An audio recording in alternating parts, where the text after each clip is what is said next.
Welcome to Wall Pass Wednesday here on SDH. John here, Jared coming in. Tyler You don't have to Pilgrim. play that music for me, but it's very kind of you. I know, exactly. It's breaking news that Jared's coming in. Before we came on this morning, obviously, there's a lot to talk about on a bunch of different places. But before we started to rock and roll this morning, the note to really no surprise, Court of Arbitration for Sport has ruled against Canada Soccer after the Federation and the Canadian Olympic Committee appealed the 6-point penalty assessed because of the catching of the staff member using the drone to spy on New Zealand not once but twice before the beginning of the summer games. COC had their own statement. FIFA ruled over the weekend Canada Soccer would get a 6-point points deduction, fine of about $320,000. Bev Priestman, assistants Jasmine Mander and analyst Joseph Lombardi suspended for a year. So they're basically they're waiting because they're going to have nothing to do for the next year. Document posted on FIFA's website detailing the sanctions against the coaches outlines how Lombardi was caught by French police. We got into that last week. And the FIFA document also quotes an email sent by a Canada Soccer performance analyst to Bev Priestman on March 20, in which the analyst recapped their meetings with Priestman over the previous week. And for this, we go to our buddy Rick Westhead up at TSN, who once again sat on a fastball and crushed it. Quote, in the email, as discussed yesterday in terms of the spying conversation, I came off the meeting with the clarity you understood my reasons for me being unwilling to do this moving forward, the analyst wrote. Continuing, morally, my own reputation within the analysis field, potentially being unable to fulfill my role on a match day. Moving forward, I will have a discussion with Joey Lombardi and reach out to the wider tech team with regards to how we could potentially look for other solutions, but just wanted to confirm that you will not be asking me to fulfill the role of spying in the upcoming and future camps, end quote. Priestman sent an email to an external human resources consultant who works with Canada Soccer on the same day. Quote, seeking your advice and input here regarding this formal email on spying, Priestman wrote. Quote, it's something the analyst has always done, and I know there is a whole operation on the men's side with regards to it, end quote. Priestman wrote that a different Canada Soccer employee had worked recently with her staff, quote, and he was outstanding in this area. Yesterday, in a meeting when discussing Priestman in the email, I asked the analyst to propose a alternative solution. As for scouting, here's Priestman. As for scouting, it can be the difference between winning and losing, and all top 10 teams do it. Priestman wrote to the human resources consultant. Canada Soccer provided the analyst and Priestman's emails to FIFA. The Federation also wrote in the FIFA document, it believes the spying program began with John Herdman, who coached the women's national team from 2011 to 2018 and the men's team from 18 to 23, now coaches at Toronto FC. Priestman worked as a technical assistant and an assistant coach under Herdman from 13 to 18. In hour number 2, we may replay John Herdman's press conference from his match day -1 before Red Bulls. Did they not get the DARE program in England? Because they taught us in the DARE program that just because other people are doing something, it doesn't mean you should do it. Correct. I want to ask. Yeah. Because I asked this question when this whole thing broke, John. Mm-hmm. That, is this going to be something where we find out that a bunch of other teams are doing this? In which case, we're kind of in a college football situation, in my opinion, which is pre-NIL era. Mm-hmm. When Pony Excess, all that stuff, other schools who got caught doing stuff. Mm-hmm. it was kind of understood that everyone was doing stuff, and if you got caught, you were either just sloppy or stupid. Yeah. Mm-hmm. Canada, I'll let you fill in the blanks on that analogy. Yes. So you or your people were sloppy and or stupid. Mm-hmm. Is what it sounds like. If that's true, if it's not, a lot of countries are about to take a lot of exception to that. Um, Although low key, it would Yeah. kind of fit into the idea of like, we've done this before. No one said anything. Yeah, maybe they're doing it too. But in Yeah. which case, why are you spying with a drone over possibly Honduras in Yeah. Toronto and over New Zealand, Uh-huh. that noted South Pacific powerhouse of a program that you still traditionally just kind of brush aside? Yeah. That's what you risk things on? Yeah. Not France, No. not England, No. not Germany, not No. Brazil, No. not the U.S., No. New Zealand. Well, you did the U.S. The U.S. apparently didn't care. They knew it was going on. Yeah. The U.S. was kind of like, yeah, whatever. Okay, fine. We'll beat you anyway. Also, good morning, Alex, and celebration to all small people after watching all 4'8" of Simone Biles Woo. with a bad calf muscle jumping 12 feet in the air like a psychopath, doing a routine that I had to explain to my nephew where he mentioned, oh, she stepped off the floor. It's like, that's fine. Basically, her routines at this point are if she doesn't die, she's going to post one of the highest scores because her difficulty is always through the roof. Yeah. Same thing when she did like her vault, where she did like a double pike flip on her vault on like a Yep. blind takeoff, Yep. where I think the commentator said like as long as she lands somewhere in the building, she's going to have the highest score out here. So yay, celebration for small people. I think her floor exercise needed an 8.84. Yeah, and she like posted like a 14.6. Yeah. It was dumb.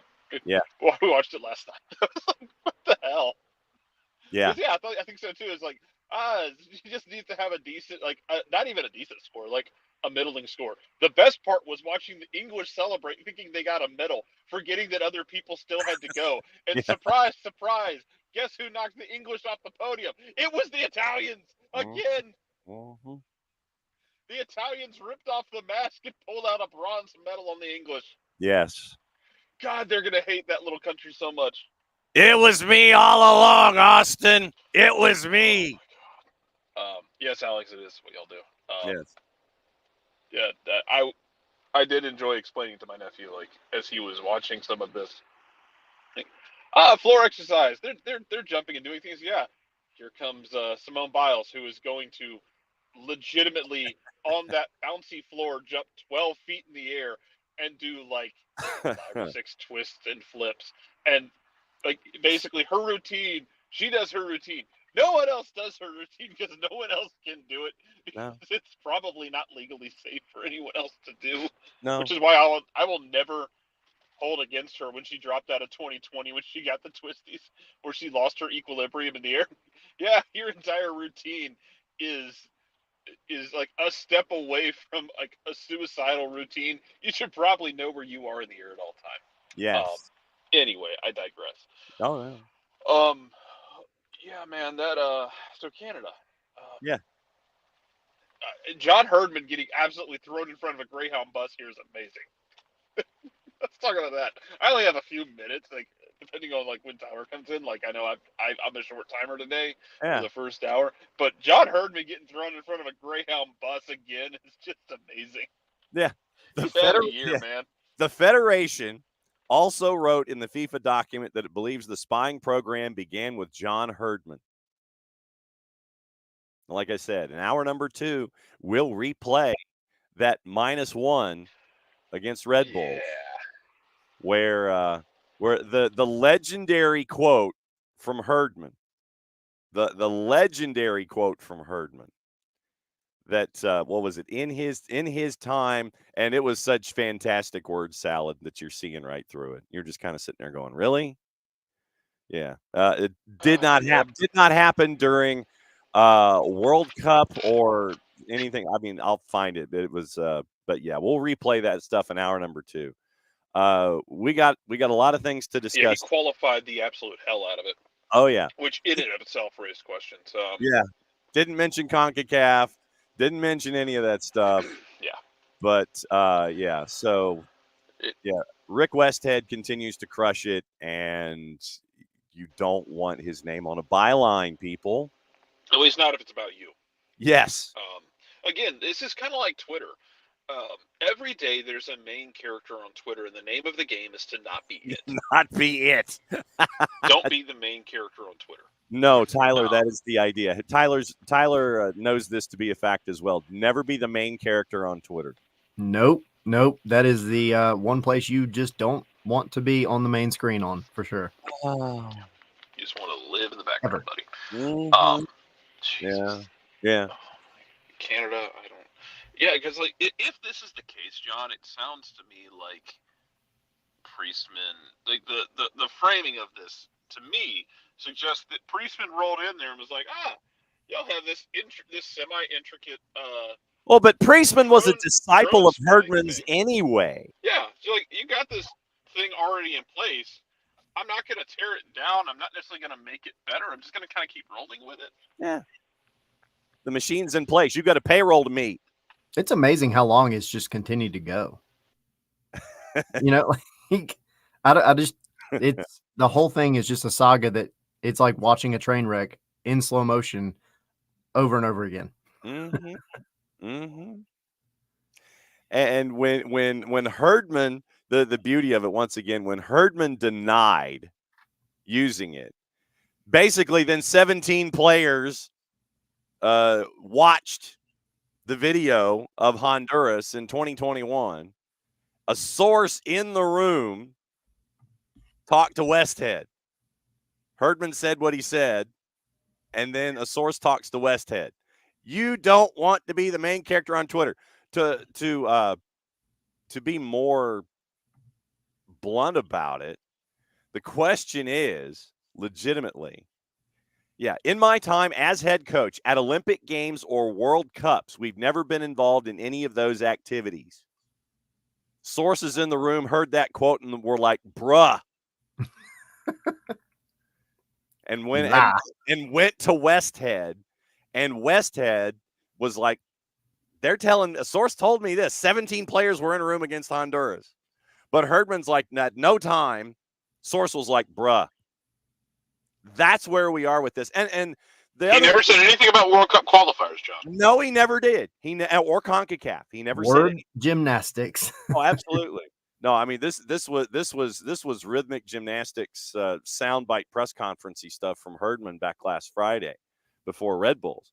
And I mean what he did in his gymnastics is that he tried to stick the landing from a double twisty, double Sukahara layout off of the pommel horse or whatever, but this and the other element in this, obviously you feel for the players here, but the people that are sitting there and saying, you shouldn't punish the current batch of players because of the faults of the past. That's not how this works under any circumstance. Tyler, this is not how this works, sadly.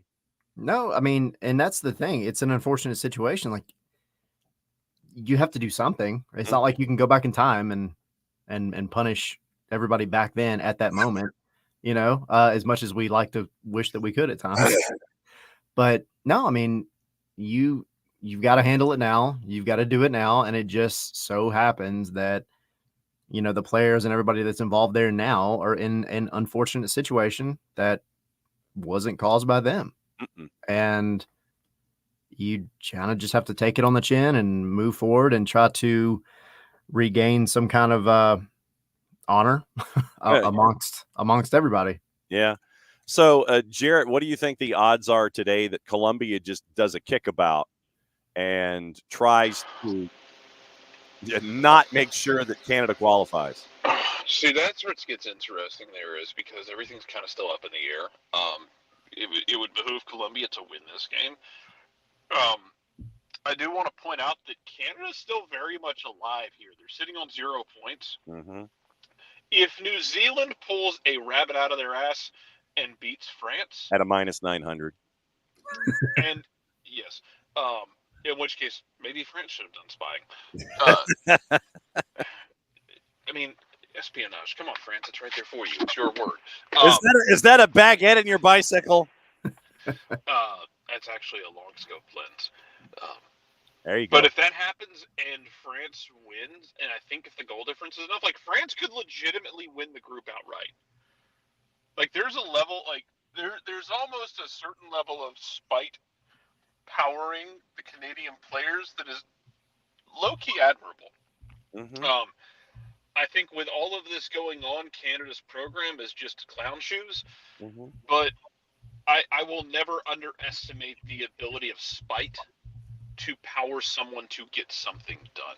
Yeah. And if that means that like Canada somehow gets through this and through the group stage, I'm kind of going to be laughing and crying and throwing up at the same time. That's okay. Group A right now, and the way that it stacks up is that it is action at 11, 1, and 3 because it's only 3 groups as opposed to 4, which is what FIFA would like. The IOC has basically said it's going to cost us too much money to go to 4 groups in this tournament and go from 12 teams to 16, kind of like, oh, I don't know the men. Right now, Colombia has 3 points. They're on top by 1 goal of goal difference over France. And then Canada with their -6 and New Zealand are both at 0 points. So Colombia right now could have a kickabout.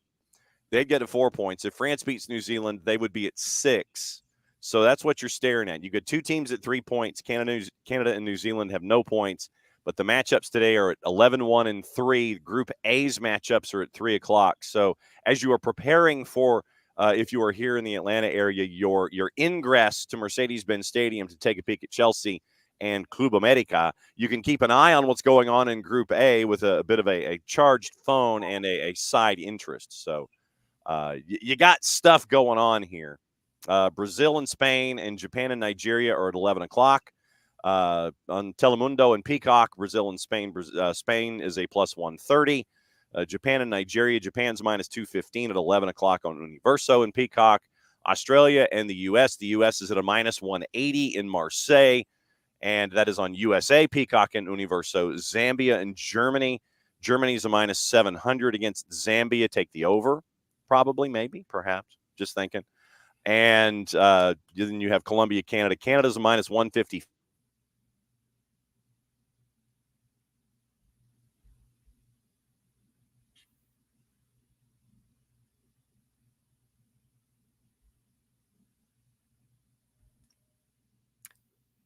John, I don't know if you can hear me, but I'm froze or you're froze.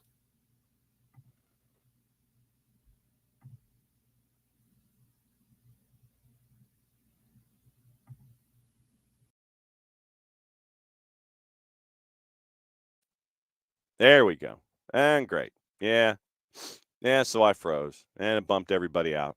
That's beautiful. And this is the thing of all of this. Thank you, Tyler. My internet's being moody. I don't know why. Making sure it wasn't me. No, I always fear that like No, it's no. gonna freeze in the worst possible, and I'm gonna be like, No, it's me. No, you always try to sit there and you come up with the still in television where you're going to lose your signal and you get that frozen piece of video. If it's Yep. a headshot from the last video that's frozen inside the time-based corrector, you're like, you don't want it to be like, one of those. Yeah. So My wife was texting me and she's like, I think you're running the show now. yeah, you were.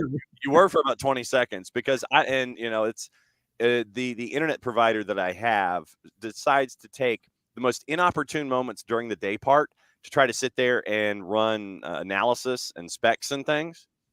So yeah, It's like doing road work at 5 p.m. on a Wednesday afternoon. Yes, exactly. Let's exactly. just do it. Going southbound out or northbound out of Atlanta. Yeah, and everything just kind of jams up at the Eagles Landing exit. I know how. Yeah, my internet at times is the Eagles Landing Parkway exit. That I feel for you immensely, my friend. Of doing sports talk. All right, so you've had a couple days, and this is what I like to do. After a couple of days of kind of letting things just kind of decompress a little bit, the Leagues Cup madness that was there is now halfway through as we wait for group match day number 2 with Santos Laguna on Sunday. And Rob was less than happy after the result. and understandably so.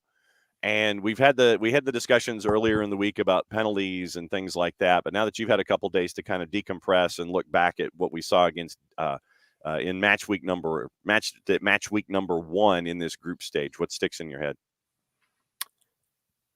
Atlanta played pretty decently, minus the really bad mistakes that really, really cost them. You know, I thought, I mean, the fact that you can come back from so many positions being down and still draw the game, you know, there's something to be said about that. However, you can't put yourself in that position.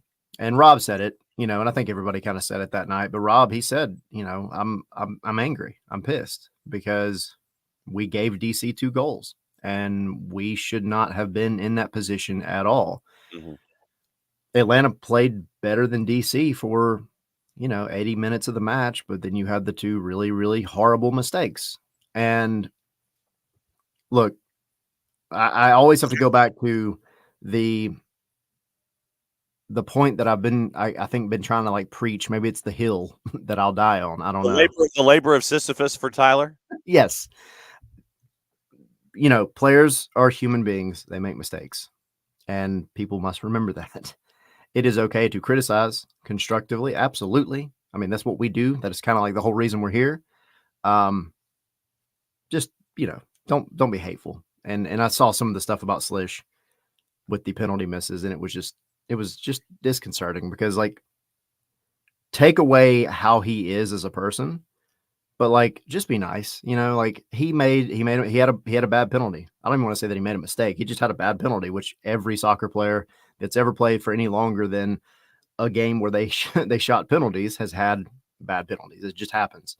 So, and then of course you get back up there, and it was like a Shakespearean tragedy. I said this on our show the other day, but like it just seemed like the universe was aligned against Bartosz Slish and Brooks Lennon and Josh Cohen that day. Yeah. You know, the mistakes happened. Josh Cohen comes out. He has the flubbed clearance that leads to the goal.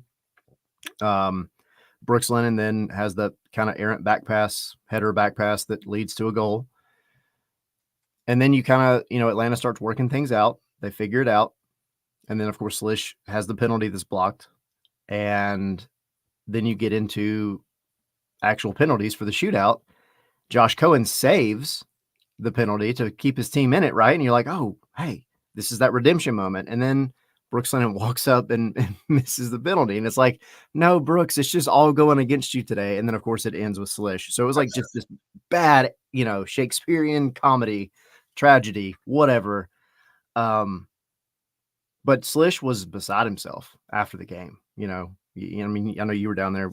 He was so upset. And he is probably the one on the team who wears his emotions on his sleeve more than anybody. I think he doesn't take losses well. Like he gets frustrated. He gets upset. Well, this is new for him. He's used to being at Legia Warsaw, where you're trucking through your first division in Poland.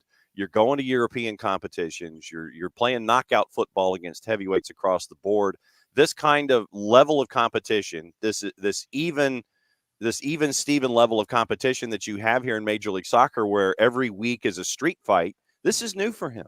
Yeah, 100%. And you know, I hope he never loses that mentality of being that upset when they lose. Because that's a winner mentality.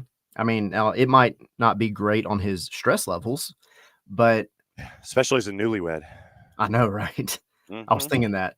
But he came out and I genuinely thought he was gone. Yeah. I thought he was like out of the building already. And then he comes out and of course, you know, got to ask a couple of questions. He was beside himself. You know, it took him a minute to answer the first question. Yeah. And I only say all that and describe it because I think people kind of, you know, not anybody here or just people in general, but like there are a handful of people that I just feel like need to realize that these people are human. You know, these players are human. He felt the entire weight of the team on his back that day. And, you know, kudos to Dax McCarty for talking about how the team went in and lifted him up. And they said, look, we're going to go beat Santos Laguna. This will be a thing in the past. It'll be a memory. Not a big deal. Like it happens. And penalties, like he said, penalties are a crapshoot. Mm-hmm. That's what it is. So, it sucks, but you still got a point out of it. Thankfully, Leagues Cup is made in a way where you can basically win a game and make it through. Yeah. So now they just got to go do it against Santos Laguna, who is not very good. Not very good at all. And they, for those that do not follow Liga MX on a daily basis, last year in the Clausura, they finished 15th out of 18. And I think they only won 4 matches in the Clausura. This season in the Apertura, before the Liga MX break going into Leagues Cup, they are 16th, I believe, out of 18 and have yet to win in their first 4. So everything is aligned here involving Santos Laguna. And short rest. Yeah. Because Santos right now is the one team in group that has not played. And so that's you've got that going with it here. And so Santos has to make up that match. And it's tonight on the free side of Apple TV. So Atlanta United and anybody that wants to wander into the building on Sunday afternoon is going to get a bit of a scouting report on Santos Laguna, unless you want to send a drone to Philly and see what's going on. Because this is, we talk about tournaments and how weird things get. How weird is it, even though it's, I feel like match game. Leagues Cup is so weird. How weird is it? Your stadium is so bad when it comes to the turf surface. Excellent plug, sir. He's always got his mug ready. That you're not allowed to have a home game. Your home game got moved up the belt line, through the belt line, past Baltimore, and over to Philly because your stadium sucks that bad with your surface, which has been horrendous. We've seen that surface be horrendous in MLS Cup play. Atlanta United, DC United, last time they were at Audi Field, it looked like a driving range at like Saturday afternoon at 6:30, where they took all the mats away and all you got to do was practice your chipping, and everybody out there from golf camp showed up at 10 o'clock in the morning and they're chunking everything. Literally, that's what Audi Field looked like when Atlanta United played there. Mm-hmm. And so Leagues Cup is like, no, bro, it ain't happening there. You're going to Philly. So you get a home date taken away from you. And I imagine DC United's got to pay for that out of their own pocket for everybody to move to Philly to play in Chester. And Philly's like, oh, cool, revenue, no, they'll probably use it to, I'll leave Rich for the punchline there. But it's just right now you get a scouting report here on Wednesday. Santos Laguna has to turn around and come here and actually play in a building on Sunday afternoon. So it's a chance for folks to sit there and see what Santos Laguna can or cannot do leading into the weekend, where Atlanta United will know what they have to do to get out of group. Audi Field is always the embarrassment anyway. So the fact that it was like, match day minus like 2 hours when they came out and they were like, yeah, it's not happening. Like the first salvo in Leagues Cup drama. Yes. I'm here for it. Whatever. Like, I'll take any advantage Atlanta can get, but it is embarrassing. It really is. So, but no, Santos Laguna, if I'm not mistaken, hasn't even, like you said, I mean, they've been bad, objectively bad. Like, they haven't won games. Mm-hmm. They haven't won. I don't think they've won a game since March, if I'm not mistaken. And then I think they've only scored 1 goal in those 4 games that you were talking about. Yeah, here in the Apertura. Yeah, I think you're right. Yeah. They've only scored once. So you've got things going for you. You really do. And you got to win. That's the message. And I'm curious from Rob Valentino's standpoint, if we go back and look at the kind of like win or go home games that Gonzalo Pineda was in charge of, mm-hmm. Admittedly, the record wasn't great, right? But I think Rob has brought a little bit of a different mentality. And I think the ultimate test of whether that mentality is kind of sinking in and getting into the players is how they do in a game like this. It doesn't matter if it's Santos Laguna and they aren't great. It doesn't matter, that they're on short rest. It doesn't matter any of that. It's still a win or go home game, and it'll be a win or go home game, I think, for Santos Laguna as well. Yeah. you gotta come in and you have to show that these big games are a place where you can really, really prove what your team is about. And I want to see kind of how Rob has instilled that mentality this weekend. So, I mean, I have cautious optimism. I'm knocking on wood as I say that, but it's it's an opportunity to you ended MLS play in a pretty decent place in terms of like where you were objectively. You are right there at the edge of the playoff line. You got to that kind of halfway break with your head above water, even if it's just your nose above water, but you got there. Then you had this quote unquote break where you can still kind of, get the team more cohesive. You can bring in, guys like Alexei Miranchuk, which is great. On the break. We were on the break. Yes. And then, yeah, you're kind of trending. I know this is kind of counterproductive to say after the DC game, but you're actually trending somewhat upward. You should have won that game. Yeah. Now you prove that you can win in a win or go home game. And I think it builds the morale a little bit, and you give yourself some extra time for Miranchuk to actually get in and be involved with the team in actual games, not just at the training ground. Yeah. And since you're reading my notes and leading into the next topic, yesterday, it was the official announcement of Alexei Miranchuk coming by from Atalanta. Because when the show started yesterday, we had received on the social medias the 5 stripes don't stop. Yep. And when that happens, something's going to happen probably around 9:55 or 11:15, just right after the show is over. And of course. But sure enough, 9:55, Alexei Miranchuk is now officially official. And the opportunity that we had yesterday afternoon with Carlos Bocanegra, where he was describing the process and consulting with the National Hockey League. And that was something that we had thought about yesterday morning, that when you are trying to figure out how to navigate the idea of a Russian citizen coming to work here in the States, first folks that a lot of our folks in the Twitch pitch thought of was dealing with the National Hockey League. Yeah. And then Carlos dropped that reference in the press conference. And so now it's up to billable hours and the government, GUB''MENT, as to when Alexei Miranchuk gets to wander over and integrate. And I had mentioned this yesterday, that I was thinking that if that the LAG match in Los Angeles was going to be my marker. I was thinking that maybe have him there, but once again, we're at the mercy of everybody in Washington, D.C., but I'd given it enough space of, say, 3.5 weeks that hopefully something could be done, and that you weren't just being reactive. And it's like, oh, we'll sign him. Now we'll go to the government. Now you've been working this process, and it's like, okay, we got something coming, so that you're kind of shortening your distance a little bit. Yeah, they've had this process in the works, right? Like it's not something that like you have to wait till it's announced to the public for you to start the visa and the work permit.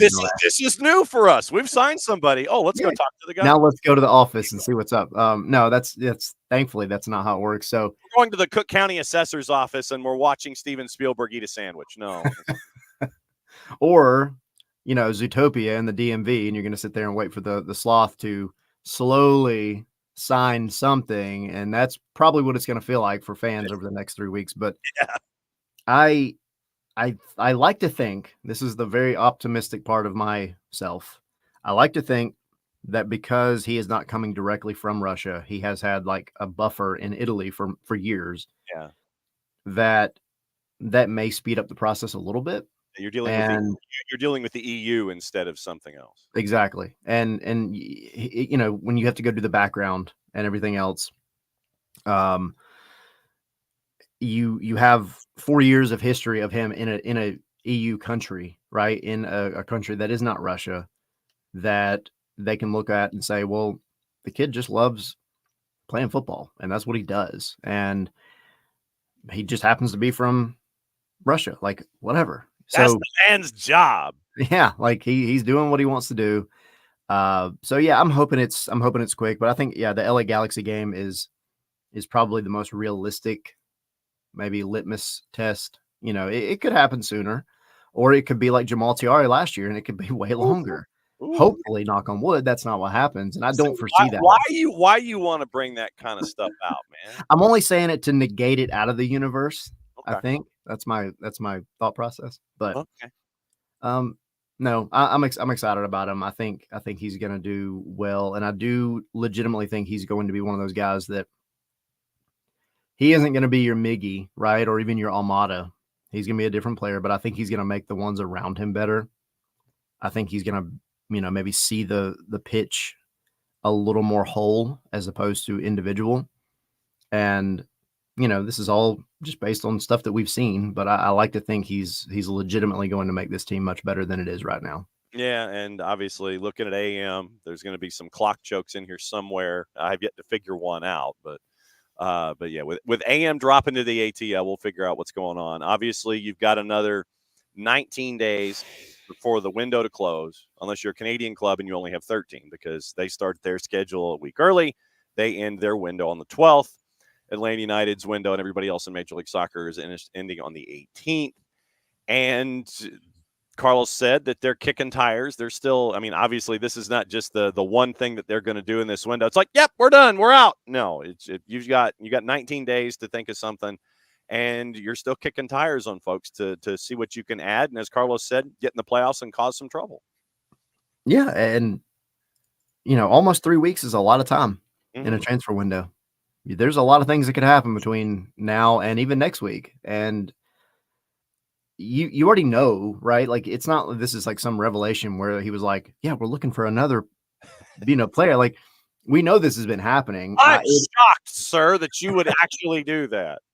It is weird, I think to a degree that we haven't heard a ton of rumors, but that also happens, right? There are some times where even bigger players, sometimes things are just held way closer to the chest, and the Toms and the Fabrizios and the, those guys, like, they just can't get a hold of it for whatever reason. So you never know. Maybe something's coming sooner than later, but I would be absolutely shocked if we didn't see another very substantial signing before the end of that window. Well, but the other element to this is that you don't want to sit here and negotiate publicly. Yeah, I'm interested in dude X. Especially when everybody knows you have $50 million sitting in the bank. Yeah, everybody's like, ooh. Yeah. And, it's not like you're hanging on to it like Montgomery Burns and going, oh, yes, excellent.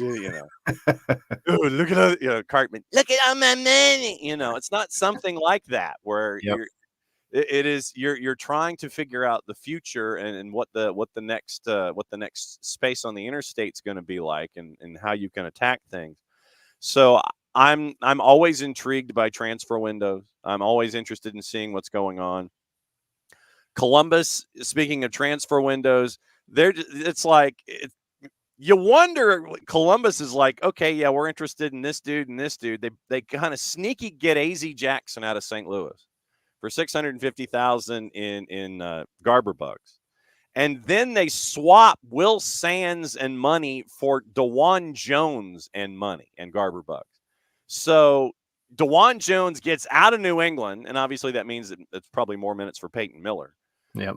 But you're going, oh, wow. You just want to sit there at the end of the day and go, man, Columbus, well done that you got that kind of a move out of both St. Louis and New England. It's almost like literally it's like you're focusing on distraction. It's like, you see this over here, you don't want to focus on this, and by the time it's like, what's in this hand? I don't know. And it's like, that sounds like a fantastic trade. I will go ahead and submit it.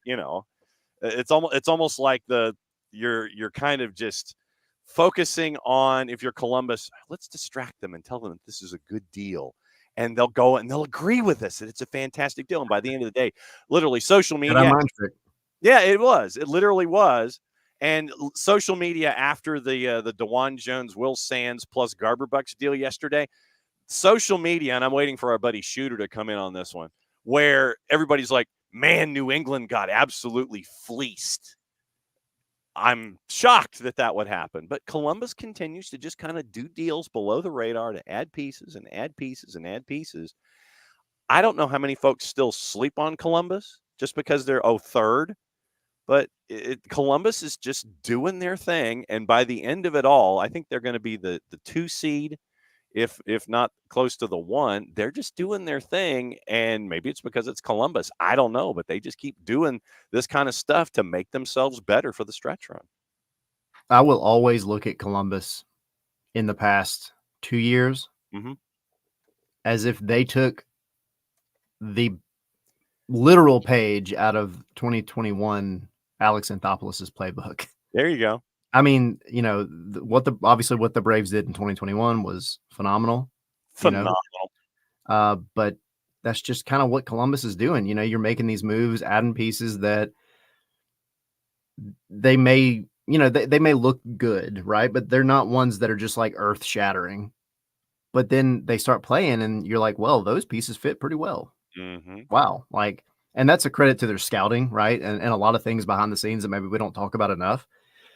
And it's also things that Atlanta right now is trying to do the same thing with. They're trying to emulate in a lot of ways. The difference is Atlanta, is kind of working its way out of being mired with weird, salary cap stuff and everything else.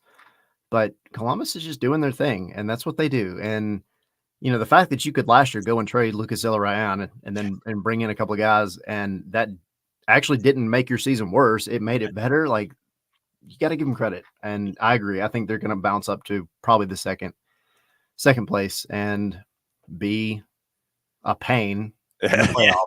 They are the perpetual. They have turned into the perpetual pain in the backside. Yep. They're a batch of sneaky bees in that front office. Yes, they are. And it's intriguing that folks just want to continue. Yeah, I'll trade with you. No, we want DeJuan Jones, and we'll give you Will Sens, and we'll give you $600,000 more. Okay, that sounds fantastic. That's great. And speaking of, what is your overall opinion of Leagues Cup anyway? I mean, my only point of contention is I wish that there was a universe where everybody could be happy. and by everybody, I mean the players playing a ton of games and being able to have the full Open Cup, because I love the Open Cup. I'm a sicko. I freaking love the Open Cup. Right.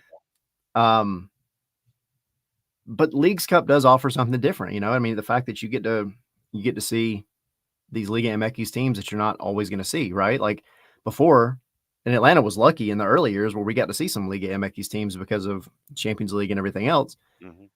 You don't get to see them a lot, and while there is absolutely some things that need to still be worked on, for example, playing in Mexico might be beneficial to give some validity to the tournament. Yeah. I mean, I think I embrace it and say, look, I love the game and I love watching the game. And this is a chance for me to watch other teams that I typically won't get to watch. Even other MLS teams that I won't get to watch, because there's games going on like almost every day. And normally I don't get to watch a ton of other games because we're at the bins, right? So, I mean, I enjoy it. I'm enjoying it more this year, I think, than I did last year, because last year I was a little bitter about it. But I think it's here, right? Like, it's not going anywhere right now. So enjoy it while it's here and hope that between now and the next iteration, they can come to some kind of balance with the workload, the match load and everything else. So if you're Eric Ramsey in your white T-shirt and zip up sweater jacket up there at Allianz, according to John Marthaler, Ramsey wasn't too happy with his first Liga MX experience, singling out Necaxa's treatment of the ref and injured Minnesota United players. Quote, I think it's very difficult to watch that, particularly if it's a competition that really wants to take itself seriously and move forward. I hate to break it to Eric Ramsey, but if that's your point of view, son, you ain't ready for the Triple C. You are not ready. You are not ready for a warm night in the Monsters cage at Saprissa, sir. Or the Thunderdome. You ain't ready for none of that. I mean, good luck. Welcome to the part, literally John McClane out the window. Welcome to the party, pal. That's the thing. Like, there's a handful of head coaches that have just kind of gone in on things. I mean, our good friend Dean over in Charlotte had some things to say. Dean. So again, it's not perfect, right? There's some issues, but I think some of the things that some of the coaches are kind of complaining about it, I agree exactly. Like, man, if you make it to first, second, or third in this tournament, and that is what qualifies you for Champions Cup next year, you ain't going to complain. You ain't going to complain. You ain't going to complain if you make it in, but then you're going to complain all over again, right? yeah. Well, you're going to get there, and you're going to be like, wow, that was JV league compared to this. So yeah, I think. I do feel like lately coaches have been whining a lot about stuff that maybe they shouldn't whine about. And then of course you had, was it Tijuana's coach? Oh yeah, Osorio who went and threw a nutty of biblical proportions and got a 4-game suspension. Yeah, that was wild. But like, hey, and as a fan, I'm like, well, this is fun. This is entertaining at least. Like, don't headbutt people. Like, that's stupid. But I just think there's things about this tournament, right, that are not fair, and absolutely, like they need to be fixed for this to actually be a thing over the course of like the long term. But it's here, and as a coach, you just need to go into it, prepare your team, and get rid of all that outside noise, and go and handle your business, and understand that if you do make it to Champions Cup, and you're complaining about a couple of these little things, you're going to be in for a very rude awakening when you get down to, Costa Rica or somewhere random that you think, oh, well, this is going to be okay. And then you get down there and the atmosphere is so hostile, and the, refs probably aren't going to be calling things the way that you're used to. You ain't getting a call for nothing, brother. It ain't happening. So get used to it now. This is your appetizer for the main event. So figure it out. Yeah, so here's Dean. For those of you that missed Dean, who's really not making a whole lot of friends. No. Dean, after the Philly match, which apparently set the sport back at least a good decade. I mean, this is like Kirk Ferentz stuff at Iowa. Charlotte and Philly. Philly wins it 1-0 on a goal by Ty Barbo. So after the match, Dean, quote, "I don't think it was one to watch back. It would have scorched my eyes. If we'd won the game, I would have said exactly the same thing. It was just a bad game. My brother came to watch his first game, and he actually said to me after the game, my Walsall team would have beaten both teams, and that was a League One team. So that tells you. After 20 minutes, I turned around to the bench and said, this is not a good game. We have to accept that and take responsibility for it." So Dean criticized the pitch in Philly. So if Dean is criticizing the pitch in Philly and DC United Stadium, Audi Field, is so bad that the match that is supposed to be tonight in DC against Santos Laguna is moved to said stadium in Chester, Pennsylvania, where Dean had issues with the pitch, you've got to wonder how bad Audi Field was if you're moving it to Chester and Dean had issues with that pitch. Criticized the state of the pitch, although cameras at the game didn't show many issues with it. Smith said it directly impacted the play between the two teams. Quote, "A pass that was completed was a collector's item on that pitch." Have you seen Philly play? "The amount of passes that went out of play from our team and their team was incredible, really. I was on the pitch before the game, and I said, what's happened here? We played there 4 or 5 weeks before, and it just looked different. It felt different, and you could see it scarring very quickly. I don't know what it was, but it was just one of those games that it didn't happen for both teams." So Dean, as he was referencing the lower tiers of English football, brother was in attendance, compared it to a League One side. It was his first managerial gig. Walsall was in the 3rd tier for each of his seasons, and though now Walsall is in League 2, they finished 11th in the 4th tier. So League 1, 3rd tier. So think of it as AA, minor league baseball, if you want to come up with that kind of a comparison. So Dean coached in AA, and so that's what he was looking at. He was not happy. He says it would have scorched my eyes if I'd watched it back. So had to gouge his eyeballs out. That's what Dean thought about the matchup in and of itself, but that's what tournament soccer is. You navigate the day, you get through it, you go to the next. Ish ain't hard, bruh. Yeah, I mean, stop complaining about the pitch. I get so sick and tired of it. And did you win? No. Whose problem is that? Yours. Right. Like, and now I understand, and I don't know what Audi Field looks like, but it must be pretty freaking bad, like you said. And if there's like divots and chunks of the grass missing like all over the pitch, okay, that's one thing. But if the ball is just taking like an occasional weird bounce, like miss me with that, man. Like you're a professional soccer player, professional soccer coach. You need to figure it out. That's the last thing you need to be complaining about. And I respect Dean. I really do, because I think he really is a phenomenal coach. But I get so irritated when that's the thing that gets talked about. And you want to speak of a pitch, right? Like and you asked me, like, what have I thought about Leagues Cup so far? I didn't give you any examples of like games. I just told you my overall thing. But so there's been some fun ones, like San Jose, Chivas. That was fun to watch, right? Like Atlas and Houston, even though it was a low scoring game, that was back and forth. It was fun to watch. You know what wasn't fun? New York City FC and Querétaro. That was I didn't get I can't get my life back. I really can't. I'm glad I had other things that I was doing as I had the match on the big screen here in the office. Yep. I was actually multitasking and getting things accomplished. It was strange.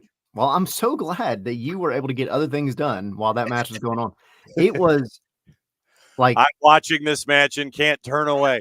It was so bad. And look, I'm not going to beat the dead horse about Yankee Stadium. I'm not. Why not? Why are you restraining your cudgel? It's so irritating, but it wasn't even so much the pitch. I mean, it was, because it's always a factor on a baseball field. The U12 futsal pitch, yeah. But that game was an affront to soccer. Like, it was so bad. It offended me as a soccer fan. Watching that game was absolutely miserable. Absolutely miserable. It was like watching two U12 teams kick the ball around and hope somebody can have a halfway decent touch. And we're offending U12 teams with this assessment. I know, right? I know my son's probably out there like, hey, it's not right. Bruh. I could do better. It was just bad. It was just bad. And it's embarrassing, you know. And I will always say that about Yankee Stadium. You're on Apple TV. You can watch anywhere in the world. Some random person's like, hey, let's go watch New York City FC. They're like the little brother of Manchester City.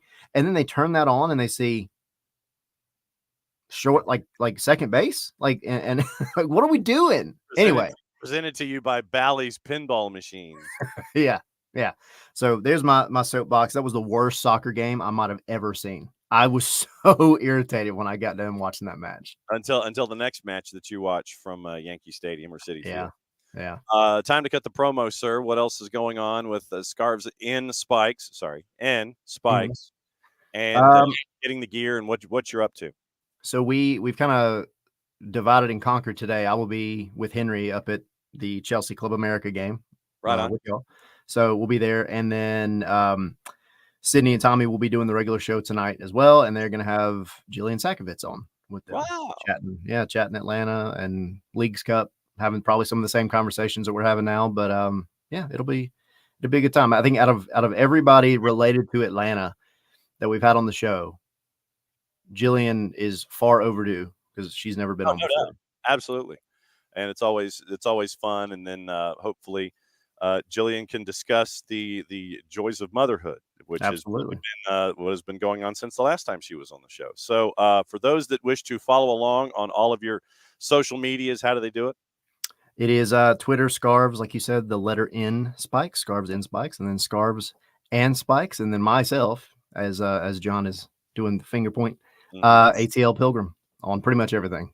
Yes, and so we'll see you tonight at Chelsea and Club America, and it will be very, very interesting as a part of Series FC, and see what's going on with that.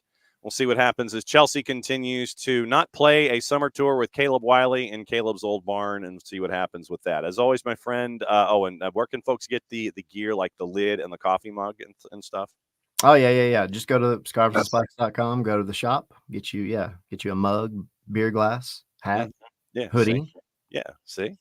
Oh, and that reminds me. I guess I should promote the same thing. Jason has a limited supply of these, Hey. our new one, and with the new network logo. So if anybody's interested, see if Jason has any of these left, and you can pick some of these up as a part of the new branding that we have this Dual season. promos. This is awesome. Wonder Twin Powers activate. Yeah. Shape of a rainbow, form of an eagle. One of those kinds of things. I will see you tonight, my friend. Thanks for dropping by. All right. See y'all. All right, Tyler is going to go and actually do things and be productive instead of hanging out here with us and being off the rails. Let's see. Ropes is asking when the new stadium for NYC is coming. Dylan Butler Estates, I believe, is 28. Let's see quickly here. The NYCFC Stadium. The new stadium, 2027, which probably means 28. So, first ever soccer specific stadium, Willets Point, Queens. Dylan Butler Estates is set for 27. It is still going to not have enough seats because I think it's in the high 20s, live, work, play environment. And so Dylan Butler Estates is set for 27. Playing soccer in a baseball stadium sucks, according to Abby. Small pitch, awful view for fans. Yeah, no doubt about it. And Abby says that Chelsea must be staying outside the perimeter since they had a police escort stopping traffic on 75 and 285 during rush hour yesterday. Or oh no, I think that might have been for the vice president if she landed at Dobbins and had her thing at Georgia State. I think that's what that was. I think that's what that might have been. So, no, I think that might have been for the vice president yesterday in the motorcade. So, we got stuff to talk about. We do have Leagues Cup to discuss. To Tom's point, last night there was a lot of Leagues Cup after dark. Dane St. Clair had 16 saves last night. 16, 1-6, one more than 15, not quite to 17. Down a man for 70 minutes. Minnesota United, Necaxa had its own batch of crazy. And so, you do get in the tournament like this, you do get games that go off the rails. And then you end up with, like we were discussing with NYCFC and Querétaro, where you do not get your life back at all. You cannot hit the rewind button on your life and start things back over and think of a different match to watch. You just can't. Last night, we had a team eliminated, and it was Red Bull. Red Bulls did not win last night. They needed to, and they did not. They lose in PKs to Pachuca.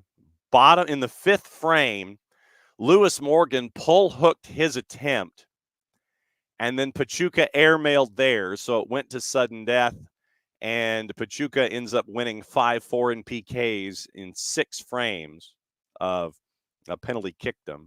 So Red Bulls, first team eliminated in the tournament. Also, last night, it was Montreal and Atletico San Luis in a shootout at Stade Saputo.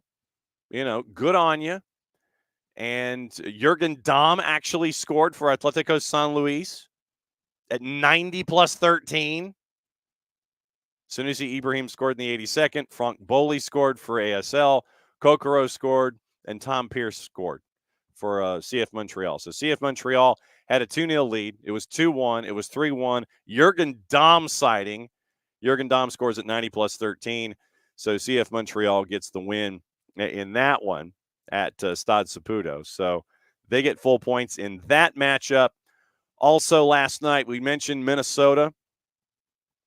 And they actually do have rankings that are attached to this. So Minnesota apparently is the 32nd ranked team in this tournament. Necaxa's at 44. And as it turned out, Minnesota got the 1-0 win, down a man for 70 minutes. Austin took care of business last night, ranked number 37, according to leaguescup.com. And it was a 2-0 win. A 2-0 win for Austin FC last night. 2-0 win. So Austin gets the win at home against Monterrey. LAFC was down 2-0 to Vancouver Whitecaps at BMO Stadium, come back to tie it 2-2. They go to PKs, and Vancouver wins 4-2 in PKs to get the win. Tonight, we'll go over juice boxes after we mention matchups. Dean has Cruz Azul. So if you are remotely interested in perhaps possibly maybe seeing Gigi, you can drive 4 hours up to Charlotte and see them take on Dean at 8 o'clock tonight on Season Pass. Santos Laguna, ranked number 30 in this tournament, takes on DC United. I imagine that's what these parentheses are for. So Santos Laguna on the free side of Apple TV at Subaru Park taking on DC United at 8 o'clock. Toyota Stadium, FC Dallas taking on FC Juarez. That's on Season Pass at 9. Nashville's hosting the Kraken, Mazatlan at Geodis tonight at 9 o'clock. That's on Season Pass. On the free side of Apple TV and Unimas, Tigres hosting Puebla at Hell in a Shell. And to Tyler's point, once again, another season where Liga MX teams do not have home games. I can imagine I know the answers why, having to do with television production, crews, staffing, getting all of the matches on television. That to me is probably looking at it strictly from a TV production standpoint. What's the easiest thing to do? So all of these matches can be ready to go. You put them in MLS specific venues. You don't have to worry about it. You can have the production costs laid out. You know what you're dealing with there. So free side of Apple TV and Unimas tonight. It's Tigres and Puebla. That's at 9:30. 10:30, it's Cali Classico at PayPal, San Jose, and LA Galaxy. So that is what you're staring at tonight in Leagues Cup. And let me get into the juice boxes of Leagues Cup. There are a couple of, there's news of the morning to get into on a couple of different fronts. And we also need to get into the Jill Ellis situation. And we'll get into that because, once again, it's something that we need to know, and we'll build our way through it because there's a lot to digest. But Jill Ellis is back in the news in San Diego, and it has to do with billable hours. So we'll get into that coming up as well. All right, so juice boxes for Leagues Cup. And Leagues Cup doesn't have any juice boxes? Are you serious? How is that even possible?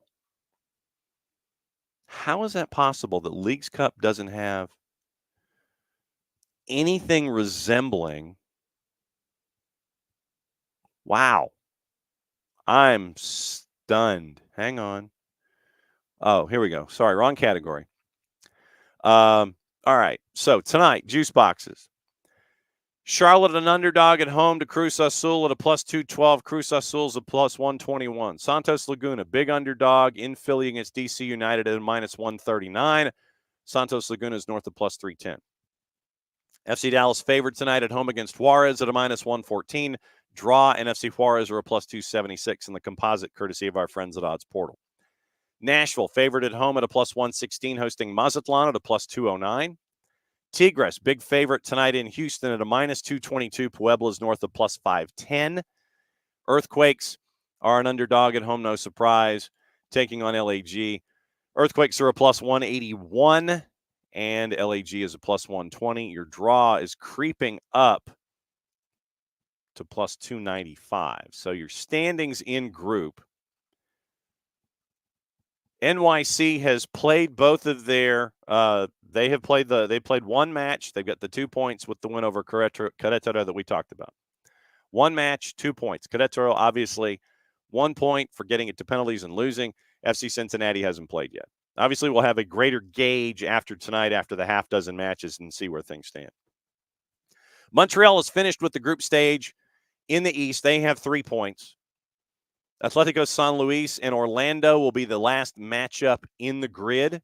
Orlando, they need a result, and they advance.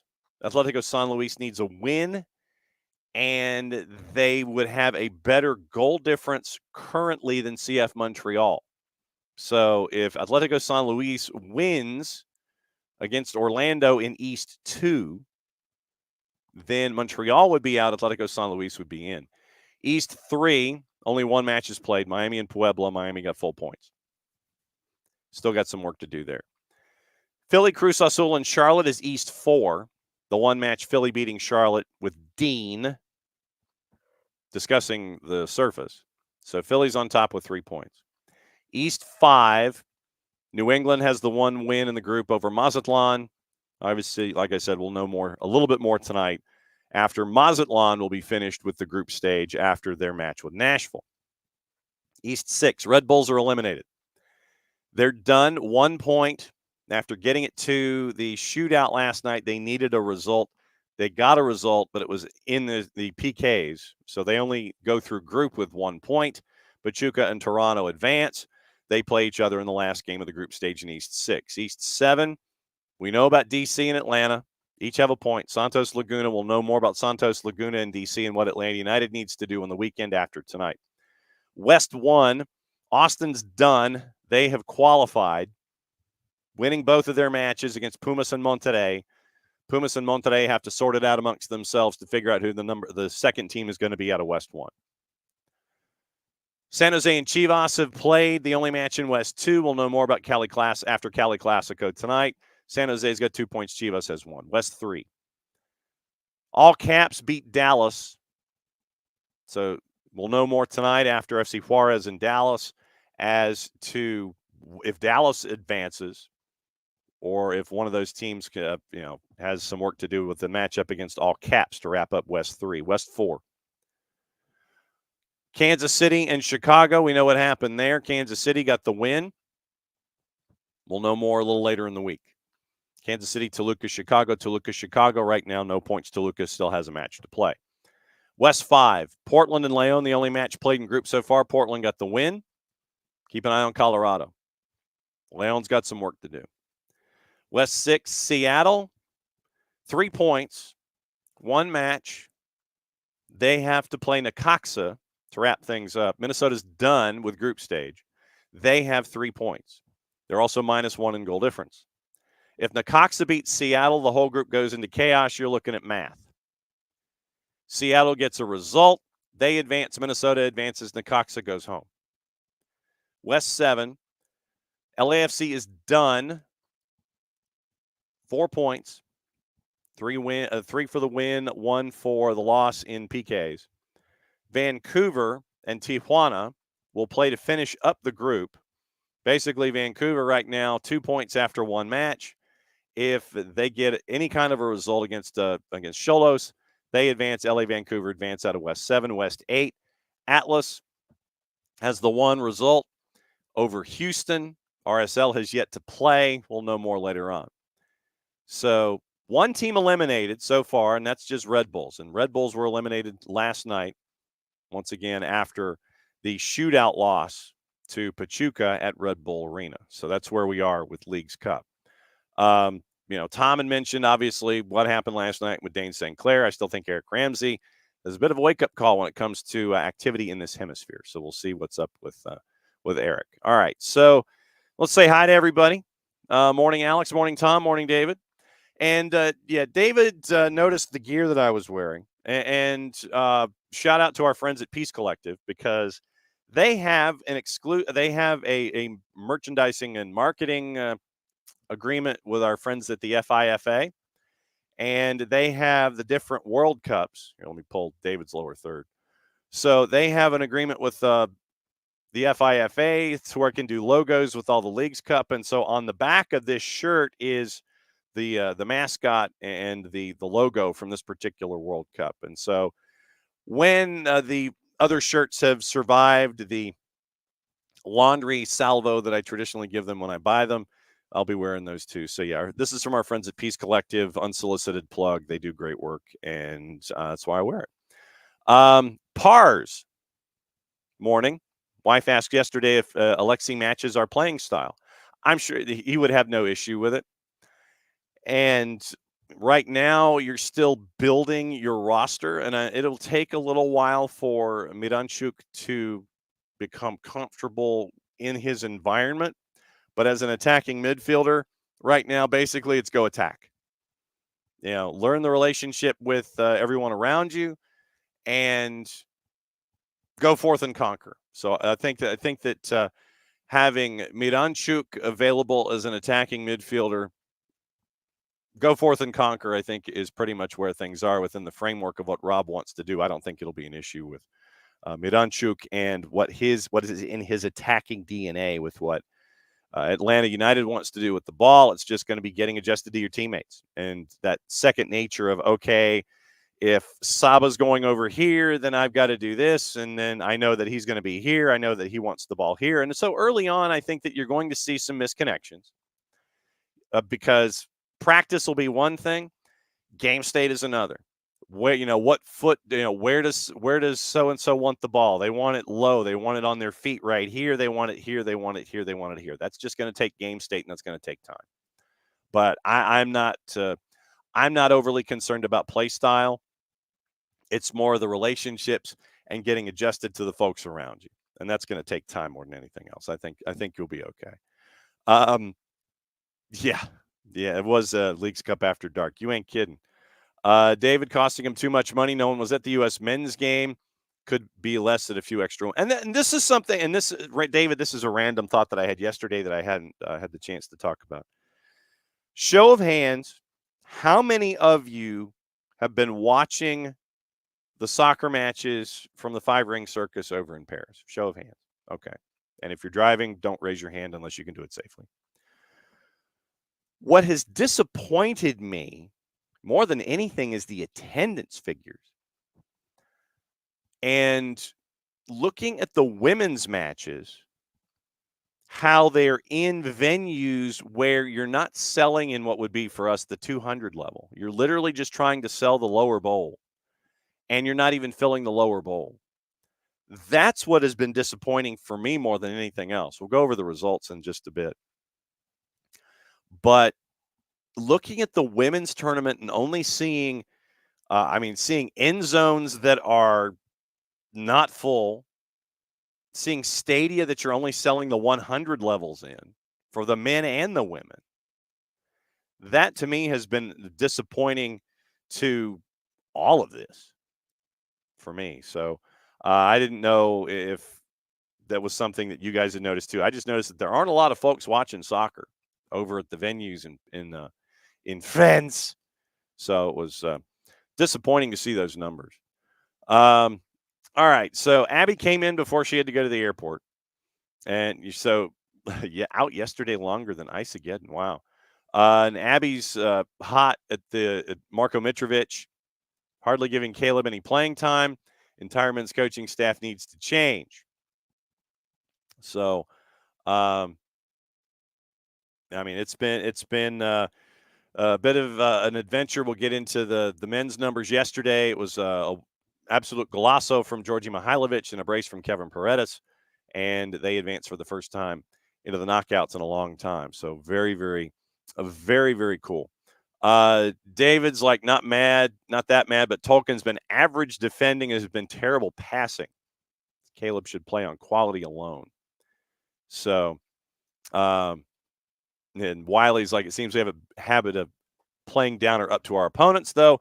Feel like we might be getting a little ahead of ourselves, calling other teams not good when we are where we are. And to your point, Wiley, yes. I'm just stating the facts that Santos Laguna in their own competition, they're just not good.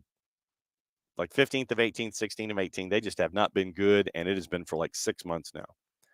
Caleb Wiley's a lot younger, suspected 22-year-old, more international experience is a part of it. Not saying it's right, likely a factor. Wiley's 2.5 years younger. Abby's waiting to figure out what flag Miranchuk wants to represent it. And so we'll see. And happy birthday, John Tolkien. Mazel tov. Congratulations. Hopefully they had you run through some kind of a gauntlet this morning in the athletes' village, all the squirt bottles and all the pounding and things like that. And yeah, David, all the GAM from the Wiley deal, you trade up to, and that's the other thing that Carlos mentioned yesterday, is that they're looking at folks, they're looking at purchases, and yeah, they're not leaving any stone unturned, for my cliche here in the 10 o'clock hour. They're not leaving any stone unturned when it comes to anybody who's interested. They're not going to ignore a phone call. They're not going to ignore a WhatsApp message. But you've got 19 days left in the window to do some things. And like I said, it's not like you're dealing with Montgomery Burns or Cartman here with it's not like that. You're not just going to sit there and bathe in your, ones in your den. I mean, if something's there, then you can play with it. If it's not, then you're not going to just needlessly spend money because you've got it to spend. Abby was an attacker, yeah, and so it's pursuing another attacker, and we'll see what happens with pursuing the attackers. Yes, is it a winger? We'll see. David Aiden Morris, a big loss for Columbus, needed to do something. Yes, and David, you are correct. These are not the droids you're looking for. These are not the droids you're looking for, literally. And so I think that Wilfred Nancy has some kind of Jedi mind trick on folks. And it's like, yeah, I want that guy. Sure. Can you? Yeah, we can afford him. And I think you want to give him to us. I think that's what you're seeing with Wilfred Nancy. I think the next person that gets a sit down interview with Wilfred Nancy needs to ask to see if he has studied the ways of the Jedi mind trick.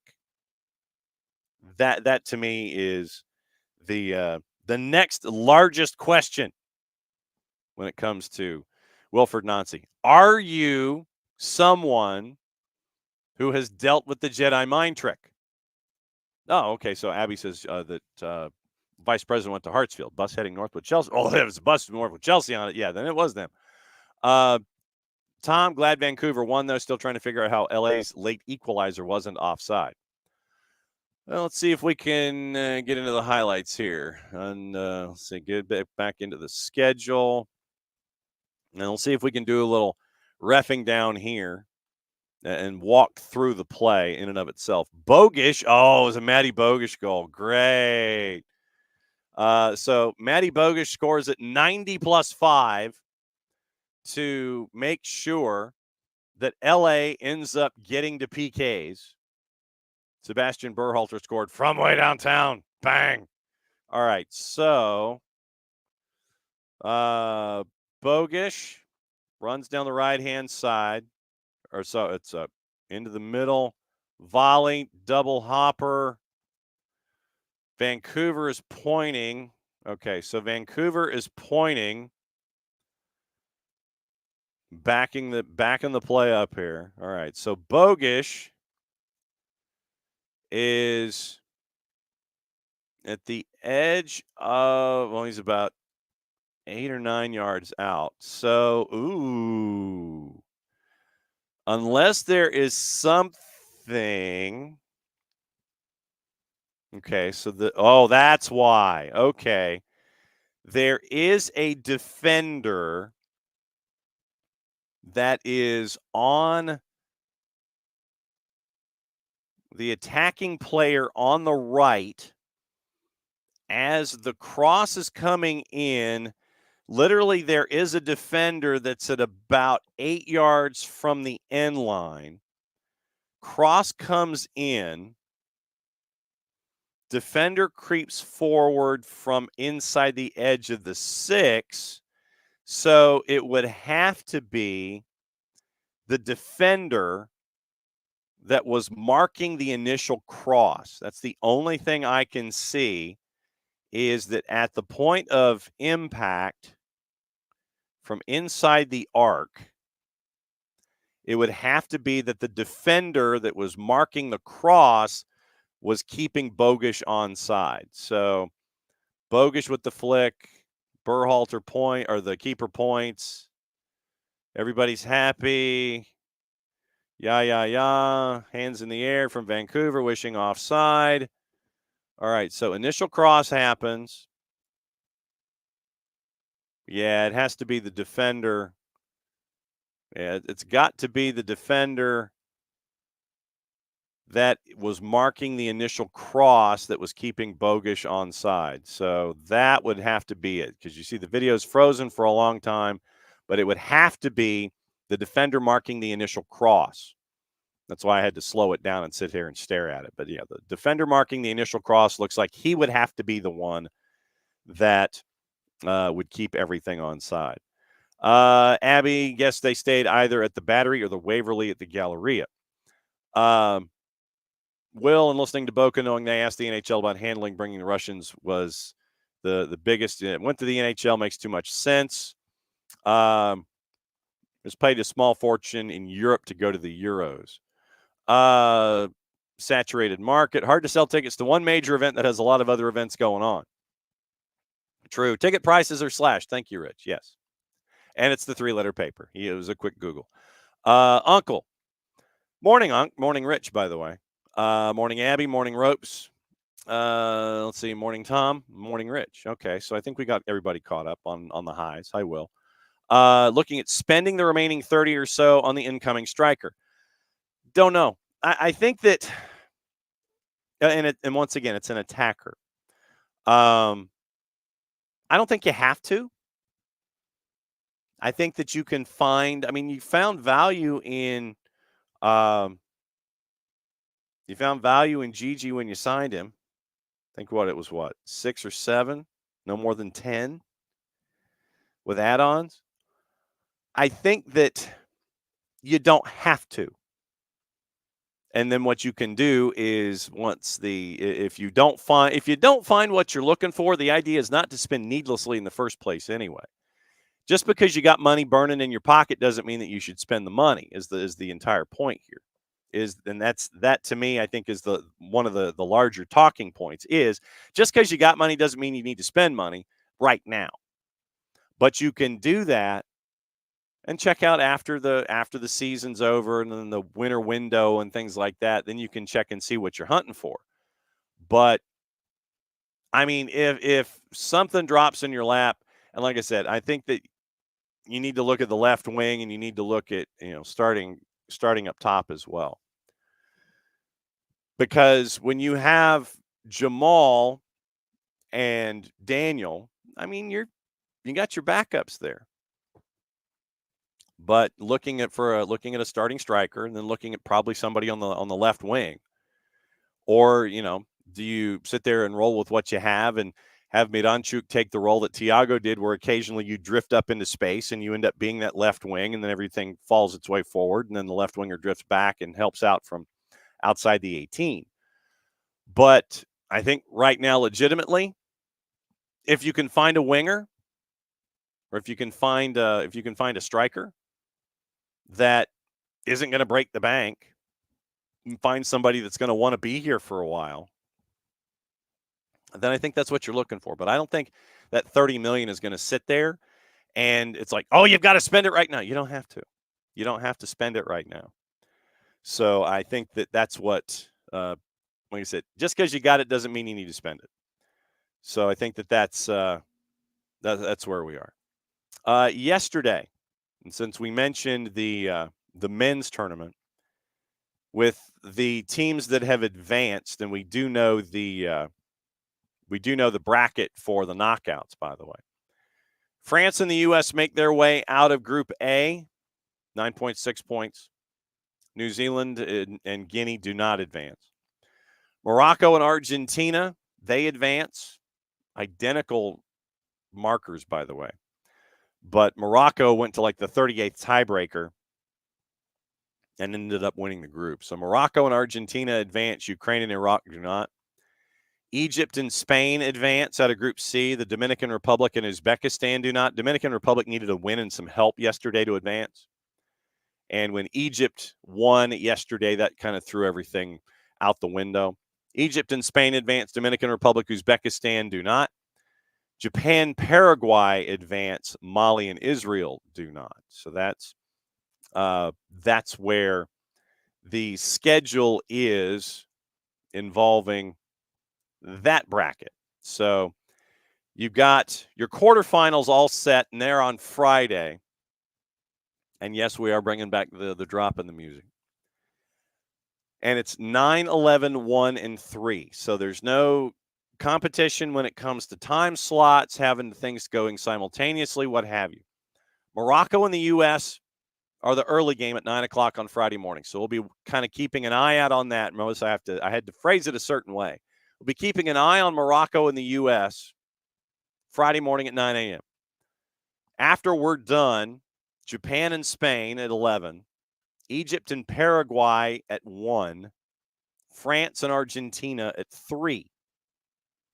Semifinals would be Morocco or the United States up against Japan or Spain, and that's going to be a tall order.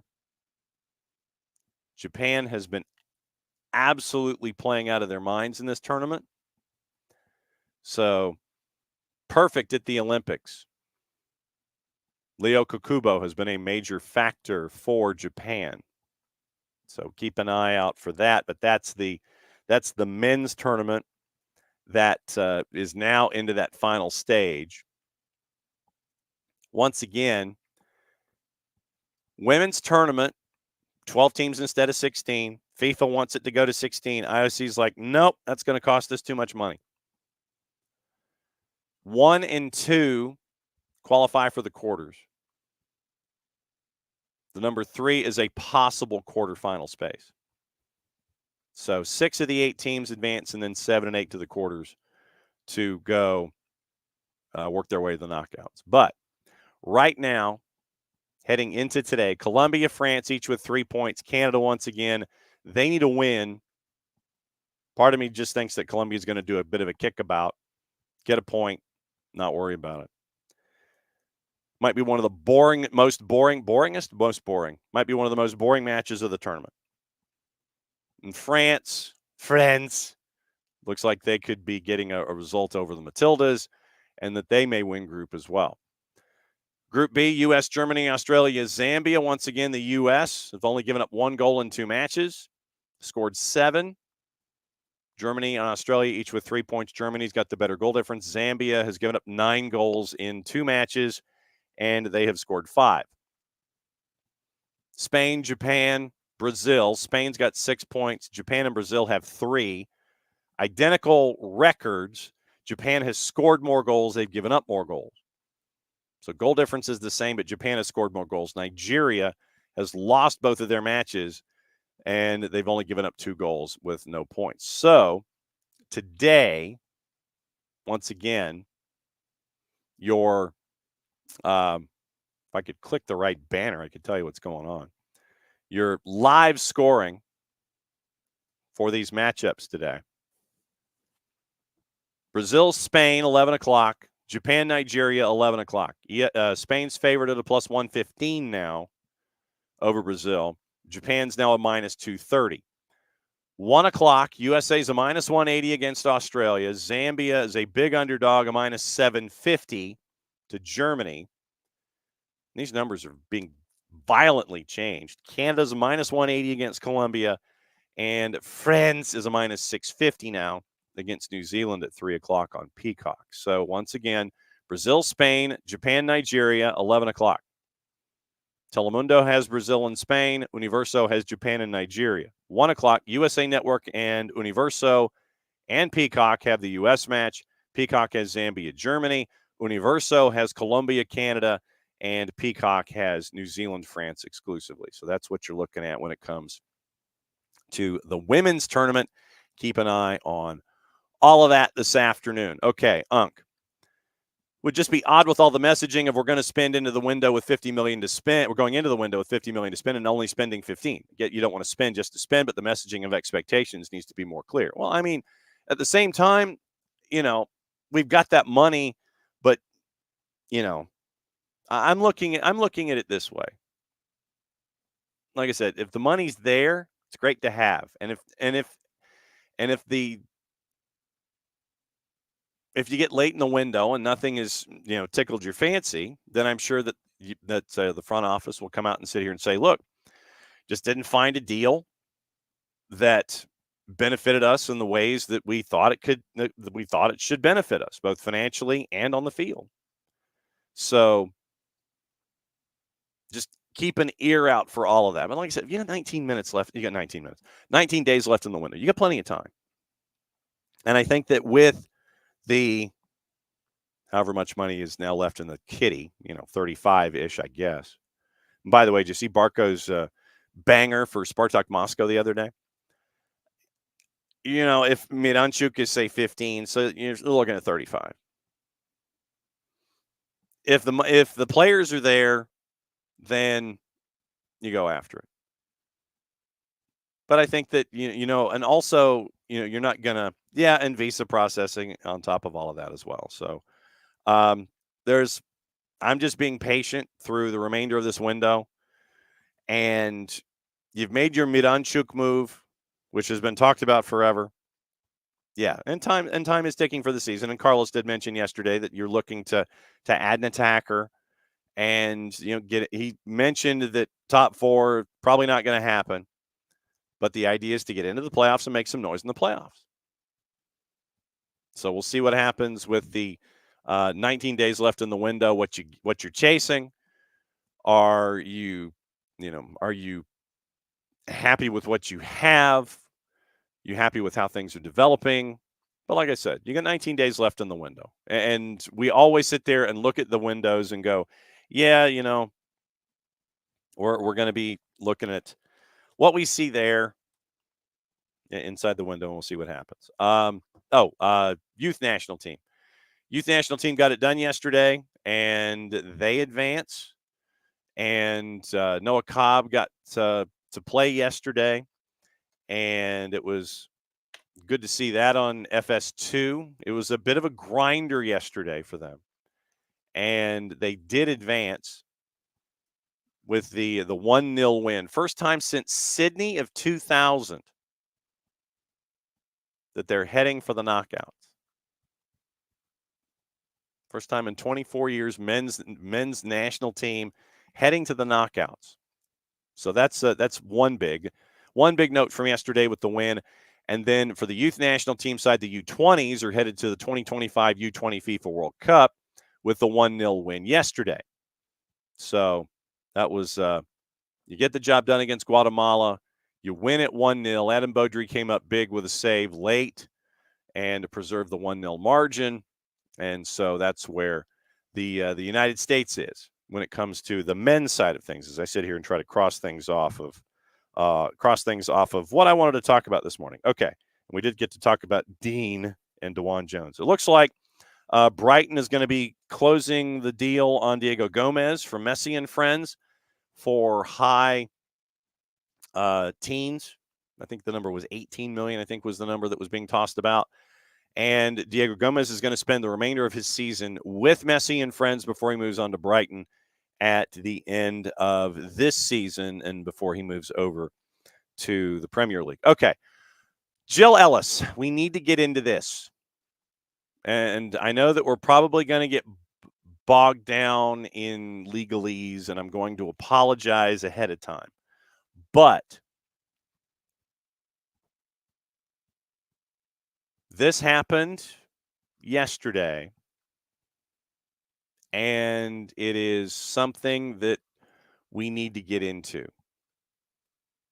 And we'll get into the case, and we'll discuss what happened when it comes to Jill Ellis and the news out of San Diego. And it is a lot to digest, and that's why we have the show and the time to do it. Because for long topics like Canada soccer, where we can invest the time that we can, Steph Yang had the piece yesterday in The Athletic. Jill Ellis has now filed a lawsuit against former Wave employee Brittany Alvarado in California Superior Court, claiming defamation and intentional interference with contractual relations. And this is where I'm annoyed because I'm trying to log in. And it would be nice if I could log in and actually log in and read what I'm supposed to read. That's just me. All right. So,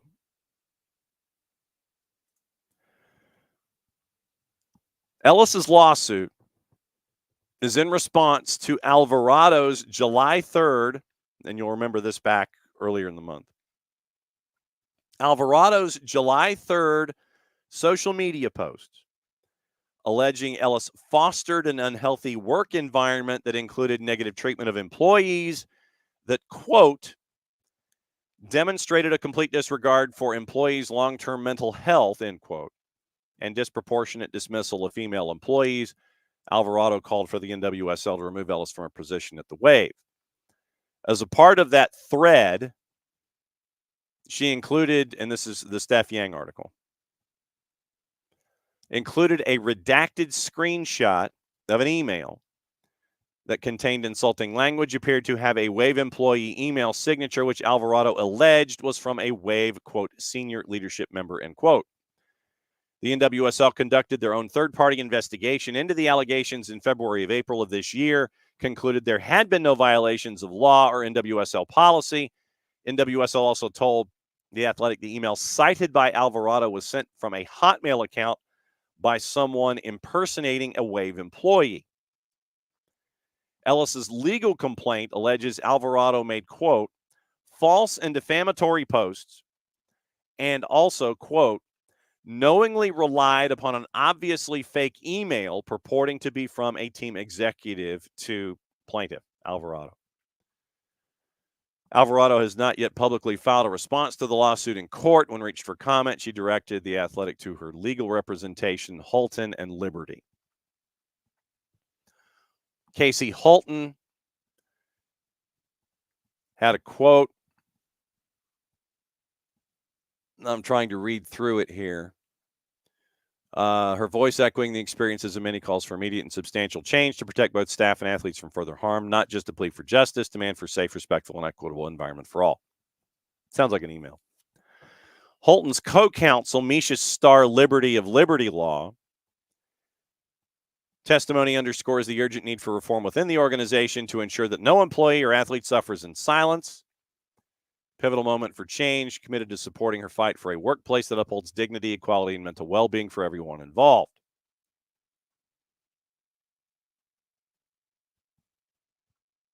Complaint by Ellis shows what it claims is the fully unredacted email from Alvarado's thread and also claims, quote, defendant knowingly redacted inconsistent email addresses in the header and signature block, which would readily confirm to a reasonable reader that the email was not sent from a valid Wave FC email account for the purported sender.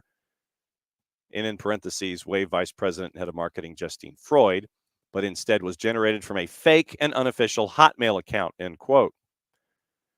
Ellis's complaint claims that Alvarado knew Freud's real work email address, which uses a team-specific domain, and that Alvarado had worked with Freud long enough, over a year, to know that the wording in the email was not consistent with Freud's manner of speaking, and therefore that Alvarado knew the email was fake, and, quote, instead knowingly redacted key portions of the email, parentheses, which portions would have readily revealed to a reasonable reader that the email is fake.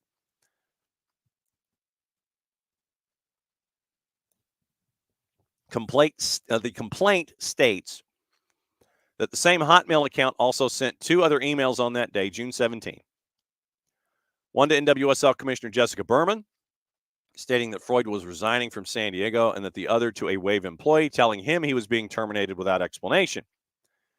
This employee, according to the complaint, is not white, therefore, quote, giving the false impression that his termination was or may have been racially motivated, end quote. Complaint also includes what it alleges is a fake text message from a burner phone sent to a Wave player, which claims, quote, Jill Ellis is not a saint and doesn't care about you, us players, nor the front office, end quote. Complaint asserts that Alvarado is responsible for, took responsible part in, was actively involved with, and or materially contributed to the generation, creation, publication, and or illegality of the fake emails and text message. Complaint also addresses Alvarado's resignation from San Diego, which Alvarado said occurred on June 7. Complaint says Alvarado was not fulfilling her duties as video and creative manager, for which she was hired on March 20, 2023, listed instances in which it alleges Alvarado was unprepared for work or did not maintain professional boundaries with players. Examples include celebrating with players after games instead of recording content, and multiple instances when Alvarado fraternized with players outside of work in violation of Wave FC's internal rule requiring employees to maintain professional boundaries within the team's athletes at all times. Complaint says Alvarado was reminded about professional boundaries at least 3 times by the Wave's head of brand marketing and content, and by its former general manager, and by Ellis herself. Complaint makes several other claims about Alvarado's time at the Wave, including that she requested a private or quieter workspace, which the Wave said they could only accommodate through privacy screens and noise-canceling headphones, as opposed to a private office, and that Alvarado did not return club video equipment for nearly 3 months after resigning. Complaint also says Alvarado's statements have caused Ellis to lose speaking engagements for which she presumably would have been compensated, and the postponement of an honorary degree from a prestigious university. Complaint requests a jury trial for damages in an amount to be determined at trial, injunctive relief against Alvarado, preventing her from making defamatory statements. So circling back to what Alvarado mentioned on July 3rd, to give context to this. Once again, Steph Yang alleged on social media that the Wave perpetuated discrimination against women, demonstrated a complete disregard for employees' long-term mental health. Now, remember, Casey Stoney was also let go as a part of all of the very, very, very busy season that San Diego has had this year. Post on Brittany Alvarado's account alleged more than 30 employees who were fired or quit since the team began operation. Alleged nearly 75% of them were women. Negative treatment of employees was part of an unhealthy work environment fostered by Jill Ellis. Wave posted a response on social media denying the allegations. Wave added at the time that they were reviewing the situation and intend to pursue all legal avenues available to appropriately address the matter, which is what happened yesterday. Alvarado further alleged NWSL has not fully implemented the recommendations from both the Yates report and the NWSLPA investigative report from 2022, which detailed systemic, unhealthy, and abusive work environments at both the league and club levels. Wave fired Casey Stoney on June 24th. 3-2-6 at the time she was dismissed, third overall in 22, league first in 23.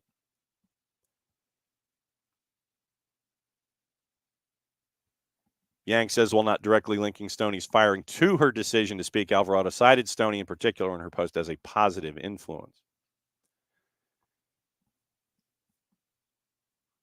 LaRue shared her support of Alvarado on the 280 character app at the time, back in early July. Courage of one person to start telling their story in hopes that more people will feel comfortable enough to one day tell theirs. So Brittany Alvarado, back on July 3rd, and it's still up on her social media account,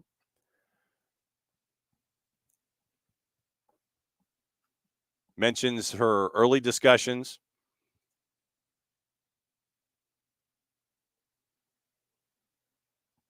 mentions that Ellis, and this is Alvarado, Ellis has compromised countless lives to advance her narcissistic personal agenda, fostering an environment where abusive behaviors among her subordinates are allowed to flourish. And this is when Alvarado makes the point back on July 3rd that the NWSL has to remove Jill Ellis from the Wave and the league entirely. She mentions that despite my unwavering dedication to my job and the sport of women's soccer, I found myself trapped in an environment where my mental health was relentlessly compromised. It became agonizingly clear that to protect my well-being, I had no choice but to walk away from my dream job. Resigning wasn't merely a professional decision. It was a gut-wrenching personal sacrifice to prioritize my mental health over the career path I'd poured my heart and soul into. Now, from the outside, I'm resolute in my mission to spearhead a movement ensuring that mental health is unequivocally prioritized in the NWSL and beyond. And that was when she calls for accountability and decisive action. And in the chain from that day, June 17, 2024, 10 days after her resignation, Alvarado posted to her social media. She said she received an email from a senior leadership member These are the exact behaviors and personnel that have been consistently enabled under Jill Ellis's presidency. The headline, pathetic. You're the most pathetic person I've ever met. You must have no sense of work ethics or integrity. We are ecstatic, misspelled, that you are no longer with the club. Thanks. And then there's a JPEG that is not activated. And then below it says San Diego Way Football Club with the address that is attached to it. So that is where things stand with the update out of San Diego. And we'll have to keep an eye on this going forward with everything coming out of San Diego. So that was the update yesterday that Jill Ellis decided to file suit and see where things go as that continues with the back and forth with Brittany Alvarado. Jarrett, we went through the Jill Ellis case, went through the national teams, went through the brackets, prepared everybody for 11 o'clock, and talked about the trade of DeJuan Jones from New England to Columbus, where it is now alleged that Wilfred Nancy was using the Jedi mind trick on people and continues to do so, and bringing in talent to continue to better Columbus, bringing in both A.Z. Jackson and DeJuan Jones. Diego Gomez going from Messi and Friends to Brighton at the end of the season. Leagues Cup. And it looks like Bordeaux might be saved from actual liquidation and administration. So what's on your mind? Where else do we need to go this morning? Yeah, I think that pretty much covers it. Wilfred Nancy. I mean, he's making that club better, which is his job. I maintain that, man, at some point in the next year or two, somebody's got to come for Wilfred Nancy, right? Mm-hmm. Like someone with lots of money. Yeah. Wilfred Nancy, especially if he keeps doing this. But until you're gone, you keep making the club better and you leave it in better shape. Mm-hmm.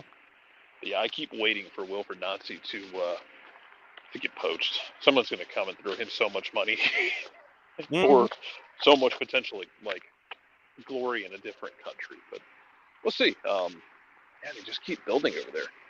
Mm-hmm. And they have matches in hand, and they can continue to work their way up the ladder. And, depending on what happens with Messi and Friends and whoever's still going to be north of them in the standings, could finish at number 2. They went out, they could be the number 2 seed. But you have a pesky number 2 seed that could be Columbus. Oh, and also the discussion, we were getting into the discussion about the remainder of the dollars and the remainder of the window for Atlanta United, where if you had 50 and Miranchuk is 15, you have 35, and what to expect in looking for an attacker in the final 19 days of the window, and just the guidepost that just because you got 35 million doesn't mean you need to spend 35. Well, I hope they find a good fit for it now. I'm an impatient human being. And I know there's a pretty hearty split right now in the fan base about this. I completely understand. Some people don't want them to spend it without signing a new manager first. You imagine it will be somebody in the off season. I know we've gone over our short list, and I half expect them to pull something out of nowhere that we don't expect, because that's how the sport works. Well, and that's how the front office has traditionally worked here in this market. They don't market in the public opinion. It is. I'm very interested to see what they do, who they go after. Yeah. But yeah, you do have a lot of money to play with here if you're Atlanta United. And I do want to clarify, because it got tossed around a lot yesterday. Garth said attacker. Yes. Didn't necessarily say striker. Yeah, attacker. So it opens the door for somebody on the outside. Yes. The only reason I say that is because you have gotten production out of Daniel Rios and Jamal Teare. Mm-hmm. More so, this is the monkey paw curling, but I wish we had a good backup striker. Done. At what cost? Everything. Mm-hmm. How much does it cost? Yes. Yes. Yes is the answer. But you go to that. I know, despite the fact that so many people blatantly ignore that Garth does pregame hits on the radio pregame show, which, I don't know, you spend your time doom scrolling on the damn app long enough, you should eventually be able to stumble over the fact that he does these hits. But, we talked about the way that the money can be converted. There's a chance because of the way the contracts worked, there's a chance that you free up an entirely new DP spot going into 25. Right. So even if you didn't sign a striker right now and you spurned a DP spot on another attacker, let's say you went the LA Galaxy style, man, and you just hey, we're gonna go drop 10 million on a winger. Yep. We're gonna try and recreate the Peck or the Paintsel kind of thing. Yeah. The what is it? Oh God. The 3 Ps. Yeah. But let's say you try and recreate that. The killer peas, as Keith Costigan calls them.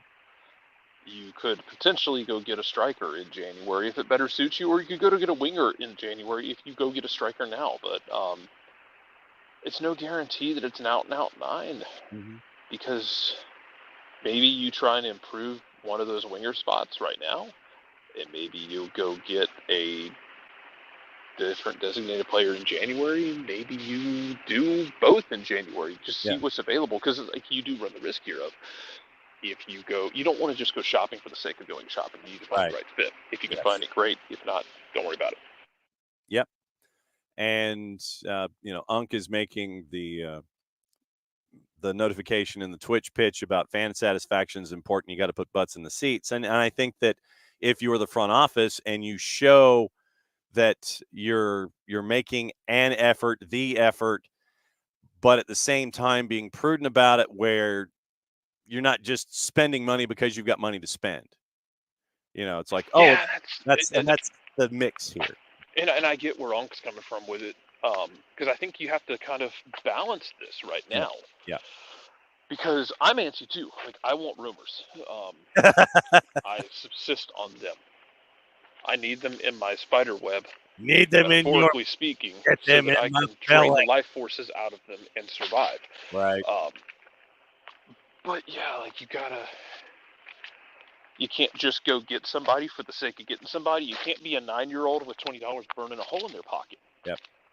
You gotta I'm gonna go get somebody. You got to go get somebody who's going to work. Yeah. And ideally, you're shopping in a category where you can get guys who are so good they can, you don't have to worry necessarily. I don't think you're going to change the entire philosophy of the club in terms of it's going to be more attacking based. I don't think you're going to change that philosophy entirely. Right. So you find a coach that fits, and you find somebody who does the things that you need, specifically scoring, specifically winning 1v1 duels on the outside. Yes. But I think you do have to find this balance. Cicadas have haunted me again. You find this balance of, we need to get somebody, but we also can't rush the issue. And yeah, it's tough right now because people are frustrated because this is the second summer window in a row where you've been in this situation. You didn't expect to be necessarily in this deep of this situation. I think we all knew that Thiago was going to go sooner or later. Right. Caleb was always an option with the Olympics. Gigi was a different case. You just got offered a lot of money for a guy who hadn't been on the field a lot. I think in a perfect world, he'd have stayed healthy, and he'd have stayed for another 3 or 4 years, and you'd have been set at striker. You wouldn't have to worry about that. No problems. But sometimes it doesn't work out. It's not. I don't think you ever brought him here to sell him on. Right. Which I think has kind of been the implication by some, which I think is very unfair.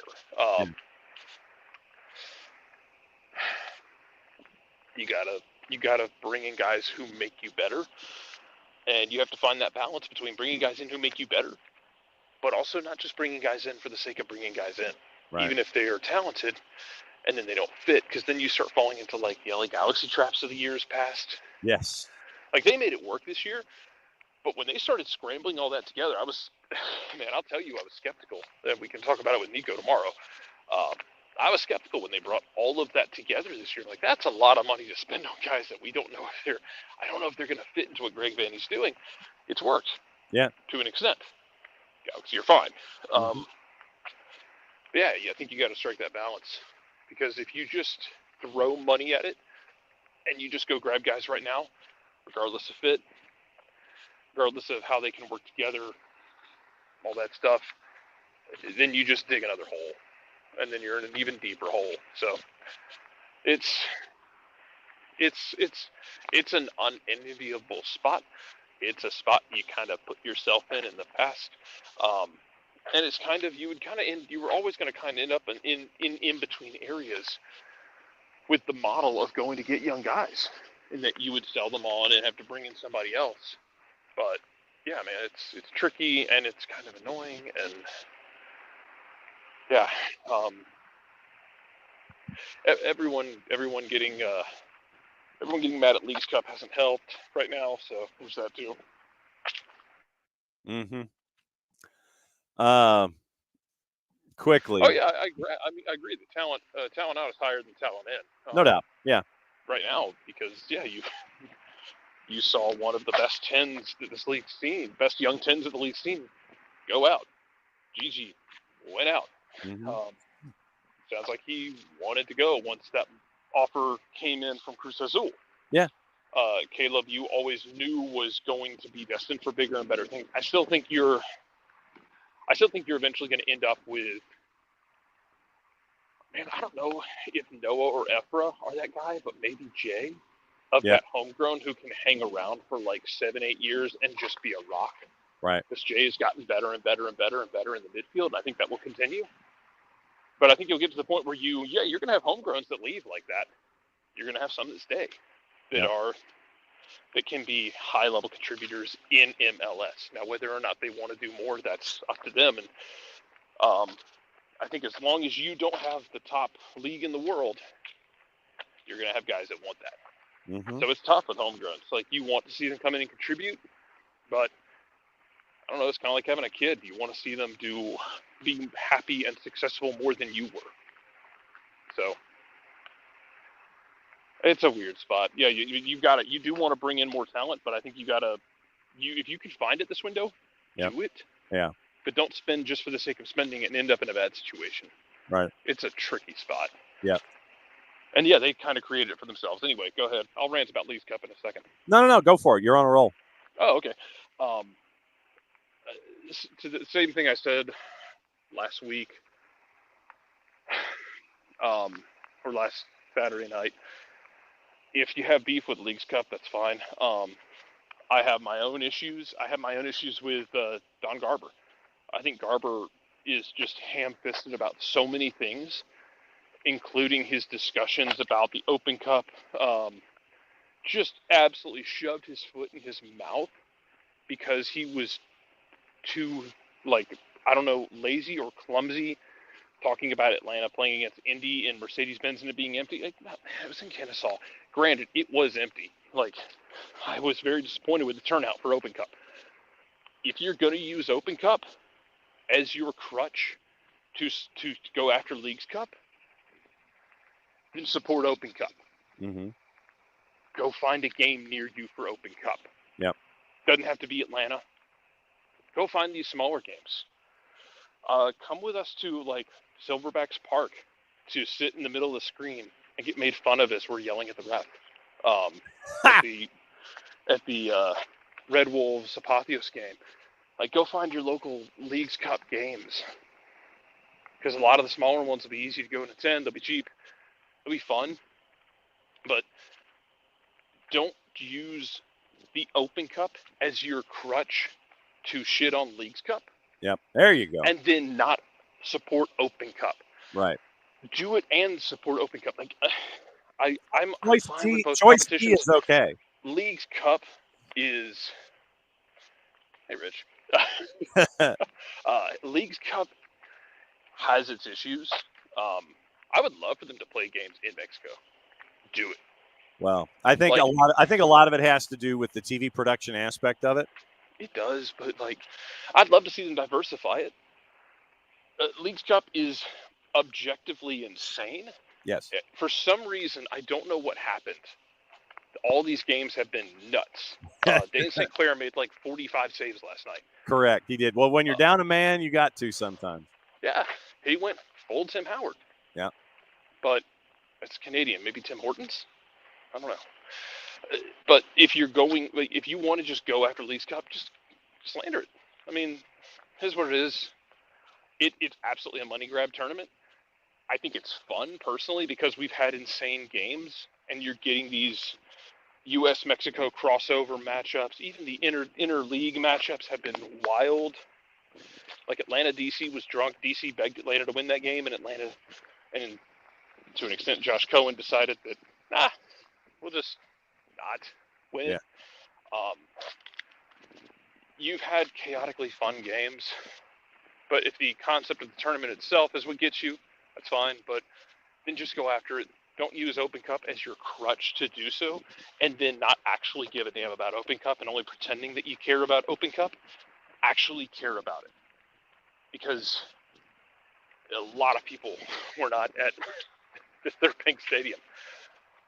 And I get it, like, there is, like, a lot of people annoyed by the form of the team at the moment, but, like, Open Cup is a different animal. And if you want to send a message to the league about Open Cup, you got to support it in some way, shape, or form. Because I disagree with Don Garber about certain aspects of it. Yes, could U.S. Soccer do better with Open Cup? Absolutely. U.S. Soccer trips over their own dick a lot with Open Cup, like a jarring amount. But going out and even if it is smaller games, even if it's your local games, supporting Open Cup can help, I think, send a message to them as much as protesting Leagues Cup. And I don't want to see Open Cup used as this hollow, shallow prop by people to protest Leagues Cup and protest Don Garber. Don Garber does enough sticking his foot in his mouth at times that it's easy. But just support what you say you're going to support. Don't use it just for window dressing in the same way that I am annoyed frequently by people who do the performance posts about dropping their season tickets. Like, okay, people drop season tickets. Things happen in people's lives. Things that we don't understand. Yep. Things that we don't talk about. Things that we don't know about. Personal issues happen. Life changes happen. We drop tickets all the time. We gain tickets all the time. It happens. For whatever reason you want to do it, you're just not into it anymore. Your kids are out of the house and you don't really feel the need for it anymore. You're not interested. You've moved too far away. It doesn't really fit into your life plans. That's fine. The whole performative, here's my 18-point reason sheet as to why I'm dropping tickets and where my protest lies. Like, great. You got a couple hundred likes off of it. At the end of the day, what was the point? Mm-hmm. I mean, yeah, you didn't renew them. Trust me. We're all on that decrepit, decaying bird app. We all know where everyone stands on things with the team. Trust me, it's very clear. And some of it is justified in the way that I think they've performed this year. Especially some of the guys you asked to be key contributors who have at times not shown up. And that's understandable. But in that same vein of, like, just do and or support or and or don't, however you see fit. It's the performative nature of it all that, for me, is exhausting. What to watch, where to watch it, how to watch it. Remember, no Tanner Davidson for Team USA today, a knee contusion. So that has been the evolution of the lower body injury in Stanley Cup playoffs parlance by the U.S. That's more than Stanley Cup will ever do. Yes. So it went from lower body injury to knee contusion. We now have some specificity. Tanner Davidson's missing the Australia match. Tonight at 8, Crystal Palace and Wolves is on BN. If you don't have BN, You can get BN, Nuestra Tele, CDO, For the Fans, Teise, all the BNs. You can get that at fanatisfntz.co/soccer down here. And you can help out the show. You can help out the network. You can help out Fanatis, and you can help out your truly degenerative nature of watching obscure leagues and friendlies and stuff from all around the planet. Hell, they shouldn't have brought Chelsea to the Benz tonight. Should have brought the team that whipped Chelsea's ass over the weekend. Dude, Celtic rolled into the United States and turned into like old school Notre Dame. What the hell? Well, I mean, you're at Notre Dame. You figure, what the hell? They beat Man City before that up in Chapel Hill. Yep. So they on a roll. Yeah, they went up Chapel Hill, beat Man City, excuse me. God, how did that happen twice? And then, Chelsea, the hell are you doing playing Celtic at Notre Dame? It's like fighting the Fire Lord during Sozin's Comet. What the hell is wrong with you? Why would you do that? Yes. So you've got that. So you can go to Fanatis, subscribe, be a true degenerate like me. Jason got me hooked. I blame him. CBS Sports Network tonight, USL Championship, Hartford and Detroit at 7:30. Two more friendlies on. That could be a good game, actually. Yeah. Two if you're not familiar, Detroit has incredible heel energy in USL. If you've never checked in there, yes, they're just so unlikable for everyone. But Detroit, they enjoy. They lean into it. It's kind of, from a neutral standpoint, I kind of enjoy how much Detroit is like. Goes full heel, and how much their fans lean into it. We need heels. Yep. Go ahead, John. Sorry. Friendlies tonight on the 4-letter: Liverpool and Arsenal at 7:30. Manchester United, Real Betis is at 10. FS1 has Leagues Cup. There's a lot of Leagues Cup tonight. 6 matches. 7, 8, 9:30. It's all over the place. 2 at 8, 2 at 9, 1 at 9:30. Cali Classico at 10:30. 3-side. On Apple TV is Cali Classico. Freeside and Unimas is Tigres and Puebla. Season Pass is Nashville Mazatlan and FC Dallas FC Juarez. Freeside and FS1 at 8 o'clock. Santos Laguna DC United from Chester. And Dean and Cruz Azul is at 8 o'clock. That is on Season Pass. Also, USA, once again, remember, Australia, USA, 1 o'clock. Universo is simulcasting. Unimas has Tigres and Puebla. Goes better than rugby did. Australia. Yeah. Tigres and Puebla, 9:30. Once again, everything on Season Pass. Club friendlies tonight on the Plus. Club America Chelsea is at 7:30. I think Maddie's catching up with Jamie Watson, who is doing color for that. So keep an eye out at soccerdownhere.net. Liverpool Arsenal's at 7:30. AC Milan Real Madrid at 8:30. Manchester United Real Betis is at 10. And New Mexico and Vegas on USL Championship. That is at the Lab at 9 o'clock. Golasso Network friendlies. You already got to see Urawa Red Diamonds and Newcastle at 6:30 this morning.